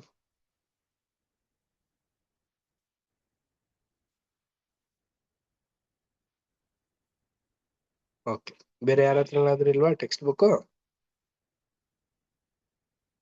Okay, next para read ಮಾಡೋಣ. ಒಬ್ಬ ಮನುಷ್ಯನಿಗೆ ಅದರಿಂದ ಏನು ಪ್ರಯೋಜನ? ಯೇಸುವು ಪೂರ್ಣಗೊಳಿಸಿದ ವಿಮೋಚನಾ ಕಾರ್ಯದ ಮೂಲಕವಾಗಿ ದೇವರು ಪ್ರತಿಯೊಬ್ಬ ಮನುಷ್ಯ ಜೀವಿಗೂ ಭವಿಷ್ಯದ ಜೀವಿತವನ್ನು ಒದಗಿಸಿದ್ದಾನೆ. ಆದರೆ ಕೇವಲ ಯಾರು ಹೃದಯ ಗುಣನಡತೆಯಲ್ಲಿ ಜೀವಿತದಲ್ಲಿ ಘನತೆ ಉಳ್ಳವರಾಗಿದ್ದು ಈ ಮಹಾ ಆಶೀರ್ವಾದವನ್ನು ದೈವ ನೇಮಿತವಾದ ಮಾರ್ಗದಲ್ಲಿ ಅಂಗೀಕರಿಸಿಕೊಳ್ಳುವರೋ ಅವರು ಅದನ್ನು ಪಡಕೊಳ್ಳುವರು. ಆದರೆ ಯಾರು ಸ್ವಾರ್ಥ ಭಾವದಿಂದ ಲೋಕವನ್ನು ಪೂರ್ಣವಾಗಿ ಬಯಸುವರೋ ಅವರಲ್ಲಿ ಹೀಗೆ ಬೆಳೆದು ಬಂದ ಸ್ವಾರ್ಥ ಭಾವವು ಅವರನ್ನು ನಿತ್ಯ ಜೀವಕ್ಕೆ ಅನರ್ಹರನ್ನಾಗಿ ಮಾಡುವುದು. ಏಕೆಂದರೆ ತನ್ನ ಜೀವಕ್ಕೆ ಬದಲಾಗಿ ಒಬ್ಬ ಮನುಷ್ಯನು ಏನು ಬದಲು ಕೊಡಲು ಸಾಧ್ಯ? ಈಗಿನ ಕಾಲದ ಕೆಲವು ವರ್ಷಗಳ ಐಶ್ವರ್ಯ, ಕೀರ್ತಿ ಅಥವಾ ಒಳ್ಳೆಯ ಹೆಸರು ಇವುಗಳನ್ನು ನಿತ್ಯ ಪ್ರಭಾವ ಮತ್ತು ನಿತ್ಯ ಜೀವಕ್ಕೆ ಬದಲು ಕೊಡುವುದು ಪ್ರಯೋಜನಕರವೆಂದು ಆತನು ಎಣಿಸುವನೋ? ಖಂಡಿತವಾಗಿಯೂ ಇಲ್ಲ. ಆದುದರಿಂದ ದೇವರು ತನ್ನ ಮಗನ ಮೂಲಕವಾಗಿ ಪ್ರಸ್ತಾಪಿಸಿರುವ ಯಾವುದೇ ಮಟ್ಟದ ನಿತ್ಯ ಜೀವವನ್ನು ಪಡೆಯಬೇಕಾದಲ್ಲಿ ನಾವು ಗುಣನಡತೆಗಳನ್ನು ಅಭಿವೃದ್ಧಿಪಡಿಸಿಕೊಳ್ಳುವುದು ಅತ್ಯವಶ್ಯಕವೆಂಬುದು ನೆನಪಿನಲ್ಲಿಟ್ಟುಕೊಳ್ಳಬೇಕು. Thank you. ಪ್ರೀತಿಯ ಸಹೋದರ ಮತ್ತು ಸಹೋದರಿಯರೇ, ಒಬ್ಬ ಮನುಷ್ಯನಿಗೆ ಏನ್ ಬೇಕು ಅನ್ನೋ ಒಂದು ವಿಚಾರನ ಇಲ್ಲಿ ಹೇಳ್ತಾ ಇದ್ದಾರೆ ಪ್ರಿಯರೇ. ಏನಿರ್ಬೇಕು ಮನುಷ್ಯನಲ್ಲಿ? ಸ್ವಾರ್ಥ ಅನ್ನೋದು ಇರಬಾರ್ದಂತೆ ಪ್ರೀತಿಯ ಸಹೋದರ ಮತ್ತು ಸಹೋದರರೇ. ನೋಡಿ, ನಮ್ಮಲ್ಲಿ ಏನಾದ್ರೂ ಇದೆಯಾ? ಖಂಡಿತವಾಗ್ಲೂ ನಾವು ಪ್ರಶ್ನೆ ಹಾಕೊಳ್ಳುವಂತವ್ರಾಗಿರೋಣ. ನೋಡಿ, ಇಲ್ಲಿ 2 ವರ್ಗದ ಮನುಷ್ಯನ ಬಗ್ಗೆ ಇಲ್ಲಿ ಎಕ್ಸ್ಪ್ಲನೇಷನ್ ಕೊಡ್ತಾ ಇದ್ದಾರೆ. ಮೊದಲನೇದಲ್ಲಿ ಸ್ವಾರ್ಥ ಅನ್ನೋದೇ ಇಲ್ದೇ ಇರೋ ಒಬ್ಬ ವ್ಯಕ್ತಿ. ಅವನು ಪ್ರತಿಯೊಂದರಲ್ಲೂ ಕೂಡ ದೇವರನ್ನ ಹುಡುಕಿ, ದೇವರ ಒಂದು ವಾಕ್ಯದ ಪ್ರಕಾರ ನಡೆದಿ, ದೇವರ ಒಂದು ವಿಚಾರದಲ್ಲಿ ಅವರು ಇರೋದ್ರಿಂದ ಆ ಒಂದು ವ್ಯಕ್ತಿ ತುಂಬಾ ವಿಶೇಷವಾಗಿ ಕಾಣಲ್ಪಡ್ತಾರೆ. ಮತ್ತೆ ಇನ್ನೊಂದು ವರ್ಗದ ಒಂದು ಜನ ಏನ್ ಮಾಡ್ತಾರೆ ಅಂತಂದ್ರೆ, ಆಸೆ ಆಕಾಂಕ್ಷೆಗಳಿಂದ ದೇವರ ಒಂದು ವಾಕ್ಯದಲ್ಲಿ ಇರೋದಕ್ಕೆ ಇಷ್ಟ ಪಡೋದೆ ಲೌಕಿಕವಾದಂತ ಒಂದು ಐಶ್ವರ್ಯ, ಮತ್ತೆ ಕೆಲವೊಂದು ಇರುತ್ತಲ್ಲ, ಅವ್ರದೇ ಆದಂತ ಒಂದು ಕೀರ್ತಿ ಬೇಕು, ಒಳ್ಳೆ ಹೆಸರನ್ನ ಸಂಪಾದನೆ ಮಾಡ್ಬೇಕು ಅಂತ ಅನ್ನೋ ಒಂದು ಆಸೆ ಆಕಾಂಕ್ಷೆಯಿಂದ ಏನ್ ಮಾಡ್ತಾರೆ ಅಂತಂದ್ರೆ ರಕ್ಷಣೆ ಅನ್ನೋ ಒಂದು ವಿಚಾರನ ಕಳ್ಕೊಂಡ್ ಬಿಡ್ತಾರೆ ಪ್ರಿಯ ಸಹೋದರ ಮತ್ತು ಸಹೋದರರೇ. ನೋಡಿ, ಇಂತ ಒಂದು ವರ್ಗದ ಜನರು ಖಂಡಿತವಾಗ್ಲೂ ದೇವ್ರಿಗೆ ಮೆಚ್ಚುಗೆ ಆಗಿರೋದಕ್ಕೆ ಸಾಧ್ಯ ಇಲ್ವಂತೆ. ಸೊ ಇಷ್ಟೊಂದು ಡೀಪ್ ಆಗಿ ಯಾಕೆ ನಮ್ಗೆ ಸಹೋದರ ಅಂತ ರಜಲ್ ಬ್ರದರ್ ಅವರು ತಿಳಿಸ್ತಾ ಇದಾರೆ ಅಂತಂದ್ರೆ, ಪ್ರಿಯ ಸಹೋದರ ಮತ್ತು ಸಹೋದರರೇ, ಮನುಷ್ಯರಾಗಿರುವಂತವ್ರು ನಮ್ಮಲ್ಲಿ ಇಂಥ ಒಂದು ಸಣ್ಣ ಸಣ್ಣ ಸ್ವಭಾವಗಳು, ಈಗ ನೋಡಿ, ಸ್ವಾರ್ಥ ಸ್ವಭಾವ, ಲೌಕಿಕ ಆಶೆ, ಇವೆಲ್ಲ ಇದೆಯಲ್ಲ, ಇದನ್ನ ನಾವು ಸರಿಪಡಿಸ್ಕೊಂಡ್ರೇನೆ ಮುಂದೆ ಬರುವಂತ ದೊಡ್ಡ ದೊಡ್ಡ ಒಂದು ನಿರ್ಧಾರದಲ್ಲಿ ನಾವು ದೇವರಿಗೆ ಮೆಚ್ಚುಗೆಯಾಗಿ ನಡ್ಕೊಳ್ಳೋದಕ್ಕೆ ಸಾಧ್ಯ ಆಗಿರುತ್ತೆ. ನೆಕ್ಸ್ಟ್ ಪ್ಯಾರಾ ರೀಡ್ ಮಾಡೋಣ. ಅನು ಸಿಸ್ಟರ್ ರೀಡ್ ಮಾಡ್ತೀರಾ? ಯಾವನು ಕರ್ತನನ್ನು ಅನುಸರಿಸುವವನಾಗಿ ನಿತ್ಯ ಜೀವ ಮತ್ತು ಪ್ರಭಾವ ಮಹಿಮೆಗಳೆಂಬ ಬಹುಮಾನವನ್ನು ಪಡೆಯಬೇಕೆಂದು ಅಪೇಕ್ಷಿಸುವನು, ಅವನು ಇದನ್ನು ಹೃದಯಪೂರ್ವಕವಾಗಿ ಮಾಡಬೇಕು ಮತ್ತು ಇದನ್ನು ಅಪ್ರಾಮಾಣಿಕತೆಯಿಂದಾಗಲಿ ಗುಟ್ಟಾದ ರೀತಿಯಲ್ಲಾಗಲಿ ಮಾಡುವಂತಿಲ್ಲ. ಆತನು ಬಹಿರಂಗವಾಗಿ ಧೈರ್ಯದಿಂದ ಸೂಕ್ತವಾದ ರೀತಿಯಲ್ಲಿ ಯೇಸುವನ್ನು ಮತ್ತು ಆತನ ಮಾತುಗಳನ್ನು ಒಪ್ಪಿಕೊಳ್ಳಬೇಕು. ಹಾಗೂ ಯೇಸುವು ತನ್ನ ಮತ್ತು ತನ್ನ ಮಾತುಗಳಲ್ಲಿನ ವಿಭಿನ್ನತೆಯನ್ನು ಹೀಗೆ ಹೋಲಿಸಿ ಹೇಳಿರುವನು, ಯಾವನು ನನಗೂ ನನ್ನ ಮಾತುಗಳಿಗೂ ನಾಚಿಕೊಳ್ಳುವನೋ, ಯೇಸುವಿನ ಮಾತುಗಳೆಂದರೆ ಆತನ ಬೋಧನೆಗಳು ಅಥವಾ ಉಪದೇಶಗಳು ಮನುಷ್ಯರಲ್ಲಿ ಜನಪ್ರಿಯವಾಗದ ಕಾರಣದಿಂದ ಸತ್ಯದ ವಿಷಯದಲ್ಲಿ ನಾಚಿಕೊಳ್ಳುವುದು, ದೇವರ ಯೋಜನೆಗಳ ಬಗ್ಗೆ ನಾಚಿಕೊಳ್ಳುವುದು, ದೇವರ ವಾಕ್ಯದಲ್ಲಿನ ಬೋಧನೆಗಳೆಂದು ಕಂಡುಕೊಂಡವುಗಳ ಬಗ್ಗೆ ನಾಚಿಕೊಳ್ಳುವುದು ಕರ್ತನಿಗೆ ಅಸಂತೋಷವನ್ನು ಉಂಟು ಮಾಡುವಂಥದ್ದಾಗಿದ್ದು, ನಾವು ಆತನ ಕೃಪಾನುಗ್ರಹಗಳಿಗೆ ನಮ್ಮನ್ನು ಅಯೋಗ್ಯರನ್ನಾಗಿ ಮಾಡಿಕೊಂಡವರಾಗಿರುತ್ತೇವೆ ಎಂಬುದು. Thank you sister. ಪ್ರೀತಿಯ ಸಹೋದರ ಮತ್ತು ಸಹೋದರರೇ, ಇಲ್ಲಿ ತಿಳಿಸ್ತಾ ಇರುವಂತ ಒಂದು ಸಂಗತಿ ಏನಂತಂದ್ರೆ, ನೋಡಿ, ದೇವರ ಒಂದು ಧರ್ಮಶಾಸ್ತ್ರ ಪ್ರಕಾರ ನಡ್ಕೊಂಡು ನಿತ್ಯ ಜೀವಕ್ಕೆ ಬೇಕಾಗಿರುವಂತ ಒಂದು ವಿಶೇಷವಾದಂತ ಒಂದು ಕೆಲಸ ಕಾರ್ಯಗಳನ್ನ ಹೃದಯ ಪೂರ್ವಕವಾಗಿ ಮಾಡ್ಬೇಕಂತೆ. ಇಲ್ಲ ನಾನು ಮಾಡಲ್ಲ, ನಾನಿಲ್ಲ, ನಾನು ಒಳಗಡೆನ ಮಾತ್ರ ಮಾಡ್ತೀನಿ, ನಾನು ಹೊರ ಪಡಿಸೋ ತರ ಇರಲ್ಲ, ಗುಪ್ತವಾಗಿ ನಾನು ಮಾಡ್ತೀನಿ, ಆ ರೀತಿ ಎಲ್ಲ ಇರಬಾರ್ದಂತೆ. ಮನಪೂರ್ವಕವಾಗಿ ಕರೆಕ್ಟ್ ಆಗಿ ದೇವರ ಒಂದು ಕೆಲಸ ಕಾರ್ಯಗಳನ್ನ ಮತ್ತೊಬ್ರು ಕಾಣೋ ರೀತಿಯಲ್ಲಿ ಮಾಡ್ಬೇಕಂದ್ರೆ, ಅಂದ್ರೆ ಏನು, ತೋರ್ಸೋ ಪಡಿವಿಕೆಗಲ್ಲ ರೀ ಇದು ಹೇಳ್ತಾ ಇರೋದು. ಕರೆಕ್ಟ್ ಆಗಿ ಒಂದ್ ಸಹೋದರ ಸಹೋದರಿ ದೇವ್ರ ವಾಕ್ಯದ ಪ್ರಕಾರ ನಡೀತಾ ಇದಾರೆ ಅಂತ ಜನ ಗುರ್ತಿಡಿಬೇಕು. ಆ ರೀತಿ ನಡೆಯುವಂತ ವರ್ಗದ ಜನರಾಗ್ಬೇಕು ಪ್ರಿಯ ಸಹೋದರ ಮತ್ತು ಸಹೋದರ. ಇಲ್ಲ, ನನಗ್ ಸ್ವಲ್ಪ ನಾಚಿಕೆ, ನನಗೆ ಜನ ಏನ್ ಅನ್ಕೋಬಿಡ್ತಾರೇನೋ, ದೇವ್ರ ಯೋಜನೆನ ಹಿಂಗ್ ನಾನು ಏನಾದ್ರು ಮಾಡಿದ್ರೆ ಏನಾಗ್ಬಿಡುತ್ತೋ, ದೇವ್ರ ವಾಕ್ಯದ ಪ್ರಕಾರ ಈ ರೀತಿ ನಾನು ನಡ್ಕೊಬಿಟ್ರೆ ಅದೇ ವಾಕ್ಯದ ಪ್ರಕಾರ ಇಲ್ದೇ ಇರೋ ತರ ಆಗ್ಬಿಡುತ್ತೋ, ಸಂಕೋಚ ಪಡೋದು, ಈ ರೀತಿ ಇರ್ಲೇಬಾರ್ದಂತೆ ಪ್ರಿಯ ಸಹೋದರ ಮತ್ತು ಸಹೋದರರೇ. ಸೊ ಏನಾಗ್ಬೇಕು ಅಂತಂದ್ರೆ ನೇರ ನುಡಿಯಾಗಿರ್ಬೇಕು ಪ್ರಿಯ ಸಹೋದರ ಮತ್ತು ಸಹೋದರರೇ. ಇಲ್ಲಿ ನಮ್ಗೆ ಸಂಪೂರ್ಣವಾಗಿ ಹೇಳ್ತಾ ಇರೋದು ಏನಂತಂದ್ರೆ ತೋರ್ಪಡುವಿಕೆ ಬಗ್ಗೆ ಹೇಳ್ತಾ ಇರೋದಲ್ಲ. ಪರ್ಫೆಕ್ಟ್ ಆಗಿ ನೀವು ನಡೀರಿ, ನಿಮ್ಮನ್ನ ನೋಡಿ ಇನ್ನೂ ಹಲವಾರು ಜನ ಅದೇ ರೀತಿ ನಡೆಯೋದಕ್ಕೆ ಇಚ್ಛಿಸ್ತಾರೆ ಅಂತ ಅನ್ಬಿಟ್ಟು ತಿಳಿಸ್ತಾ ಇರೋದು. ನೋಡಿ, ನೆಕ್ಸ್ಟ್ ಪ್ಯಾರಾಗ್ರಾಫ್ ನೋಡಿ, ಸಭೆ ಬಗ್ಗೆ ಹೇಳ್ತಾರೆ. ವರಲಕ್ಷ್ಮಿ ಸಿಸ್ಟರ್. ತನ್ನ ಸಭೆಗೆ ಸೇರುವವರೆಲ್ಲರಿಗೂ ಸತತವಾಗಿ ಕ್ರಿಸ್ತನು ಸಹಾಯಕನಾಗಿರುವ ಅವಶ್ಯಕತೆಯಿಂದ ಕಟ್ಟಕಡೆಯಲ್ಲಿ ಆತನು ತಂದೆಯ ಮುಂದೆ ಅವರನ್ನು ನಿರ್ದೋಷಿಗಳನ್ನಾಗಿಯೂ ನಿರಪರಾಧಿಗಳನ್ನಾಗಿಯೂ ಪ್ರೀತಿಪೂರ್ವಕವಾಗಿ ಸಲ್ಲಿಸುವವರೆಗೂ ಅವರಿಗೂ ಆತನು ಸಹಾಯಕನಾಗಿರುವ ಅವಶ್ಯಕತೆಯಿಂದಿರುವುದು. ಕೊಲಸ್ಯ 1:22. ಅಲ್ಲದೆ ಅವರು ಆತನನ್ನು ತಮ್ಮ ಸಹಾಯಕನಾಗಿ ಉಳಿಸಿಕೊಂಡಿರಬೇಕಾದರೆ ಅವರು ಆತನ ಕಾರ್ಯೋದ್ದೇಶಗಳನ್ನು ಸಹ ಜನರಿಗೆ ಪ್ರತಿಪಾದಿಸುವವರಾಗಿರಬೇಕು. ಅವರು ಆತನಿಗಾಗಲಿ ಮತ್ತು ಆತನ ಬೋಧನೆಗಳಿಗಾಗಲಿ ಆತನ ಮಾತುಗಳಿಗಾಗಲಿ ನಾಚಿಕೊಳ್ಳಬಾರದು. ನೋಡಿ ಪ್ರಿಯ ಸಹೋದರ ಮತ್ತು ಸಹೋದರರೇ, ಕರ್ತನ ಸಭೆಯಲ್ಲಿ ಇರುವಂತವ್ರಿಗೆ ಅಂದ್ರೆ ನಮ್ಗೆ ಹೇಳ್ತಿರೋಂತ ಒಂದು ಮಾತೇನಂತಂದ್ರೆ, ನಮಗೆ ದೇವರ ಒಂದು ವಿಶೇಷವಾದಂತ ಮಕ್ಕಳಾಗ್ಬೇಕಾಗಿರ್ಬೇಕಾದ್ರೆ ತುಂಬಾ ಒಂದು ಕೆಲವೊಂದು ಕ್ವಾಲಿಫಿಕೇಶನ್ಸ್ ನಮ್ಮಲ್ಲಿ ಕೆಲವರು ನೋಡ್ತಾ ಇದಾರೆ. ಸೊ ಅಂತ ಒಂದು ಕ್ವಾಲಿಫಿಕೇಶನ್ಸ್ ನಾವು ಯಾವ ರೀತಿ ಪಡಿಬೇಕು ನೋಡಿ, ಕೊಲಸ್ಯದಲ್ಲಿ ತಿಳಿಸ್ತಾರೆ. ಕೊಲಸ್ಯ 1:22 ಬೈಬಲ್ ತೆಗೆದು ಓದಿ. ಯಾರ ಬಳಿ ಇದೆ ಬೈಬಲ್? ರೀಡ್ ಮಾಡ್ತೀರಾ? Shweta sister, Navita sister, Santosh brother read ಮಾಡಿ. ವೀಣಾ ಸಿಸ್ಟರ್, ಸಂತೋಷ್ ಬ್ರದರ್, ಮಾಡ್ತೀನಿ. Colossians 1 first chapter 22nd verse.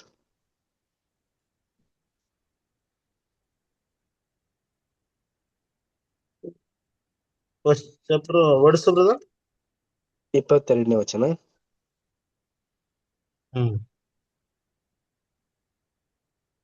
ಆತನು ನಿಮ್ಮನ್ನು ಸಹ ತನ್ನ ಕುಮಾರನ ಸ್ಥೂಲ ದೇಹದಲ್ಲಿ ಉಂಟಾದ ಮರಣದ ಮೂಲಕ ಈಗ ಸಂಧಾನಪಡಿಸಿಕೊಂಡಿದ್ದಾನೆ ಮತ್ತು ನಿಮ್ಮನ್ನು ಪರಿಶುದ್ಧರನ್ನಾಗಿಯೂ ನಿರ್ದೋಷಿಗಳನ್ನಾಗಿಯೂ ನಿರಪರಾಧಿಗಳನ್ನಾಗಿಯೂ ತನ್ನ ಸನ್ನಿಧಿಯಲ್ಲಿ ನಿಲ್ಲಿಸಬೇಕೆಂದಿದ್ದಾನೆ.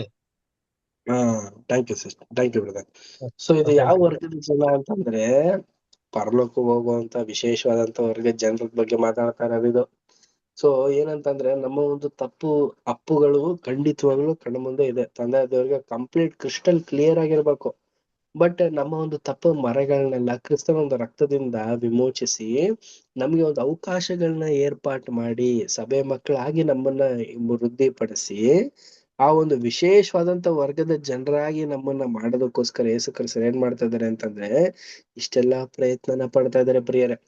ಯಾಕೆ ಇಷ್ಟೆಲ್ಲ ಕಷ್ಟ ಪಡ್ತಾ ಇದಾರೆ ಅಂತಂದ್ರೆ ಮುಂದೆ ಬರುವಂತ ಒಂದು ರಾಜ್ಯ ಇದೆಯಲ್ಲ, ಇದು ನಮ್ಮ ಕೈಯಿಂದಲೇ, ಆ ಒಂದು ಚಿಕ್ಕ ಹಿಂಡಿನ ಕೈಯಿಂದಲೇ ಆಡಳಿತನ ನಡೆಸ್ಬೇಕು ಅನ್ನೋದೇ ದೇವರ ಒಂದು ಯೋಜನೆ. ಪ್ರಿಯ ಸಹೋದರ ಮತ್ತು ಸಹೋದರರು, ಏನಂದ್ರೆ ನೋಡಿ ಆಗಿನ ಕಾಲದಲ್ಲೆಲ್ಲ ಇತ್ತಲ್ಲ, ಊರಿಗೊಬ್ರೇ ಒಡೆಯರು ಅಂತ ಅನ್ಬಿಟ್ಟು. ಆತರ ಎಲ್ಲ ಇಲ್ಲ ರೀ. ದೇವರ ಒಂದು ಯೋಜನೆ ಏನ್ ಗೊತ್ತಾ, ಯಾರಿಗೆ ಇಂತ ಒಂದು ಅವಕಾಶ ಇದೆಯೋ ಅವ್ರಿಗೆಲ್ಲಾರ್ಗು ಕೂಡ ಕೊಡ್ಬೇಕು ಅನ್ಬಿಟ್ಟು. ಸೊ ನೋಡಿ, ಇಂಡಿಪೆಂಡೆನ್ಸ್ ಅಂತ ಅಂತೀವಲ್ಲ, ಅದು ಇಲ್ಲಿ ಇಂಡಿಯಾದಲ್ಲಿ ನಡೀತಾ ಇಲ್ಲ. ಬಟ್ ತಂದೆ ದೇವರ ಒಂದು ರಾಜ್ಯದಲ್ಲಿ ಖಂಡಿತವಾಗ್ಲೂ ಇಂಡಿಪೆಂಡೆನ್ಸ್ ಅರ್ಥನ ಕಂಪ್ಲೀಟ್ ಆಗಿ ಇಡೀ ಮನುಷ್ಯ ಕುಲಕ್ಕೆ ತಿಳಿಸ್ತಾರೆ ಪ್ರಿಯರೇ.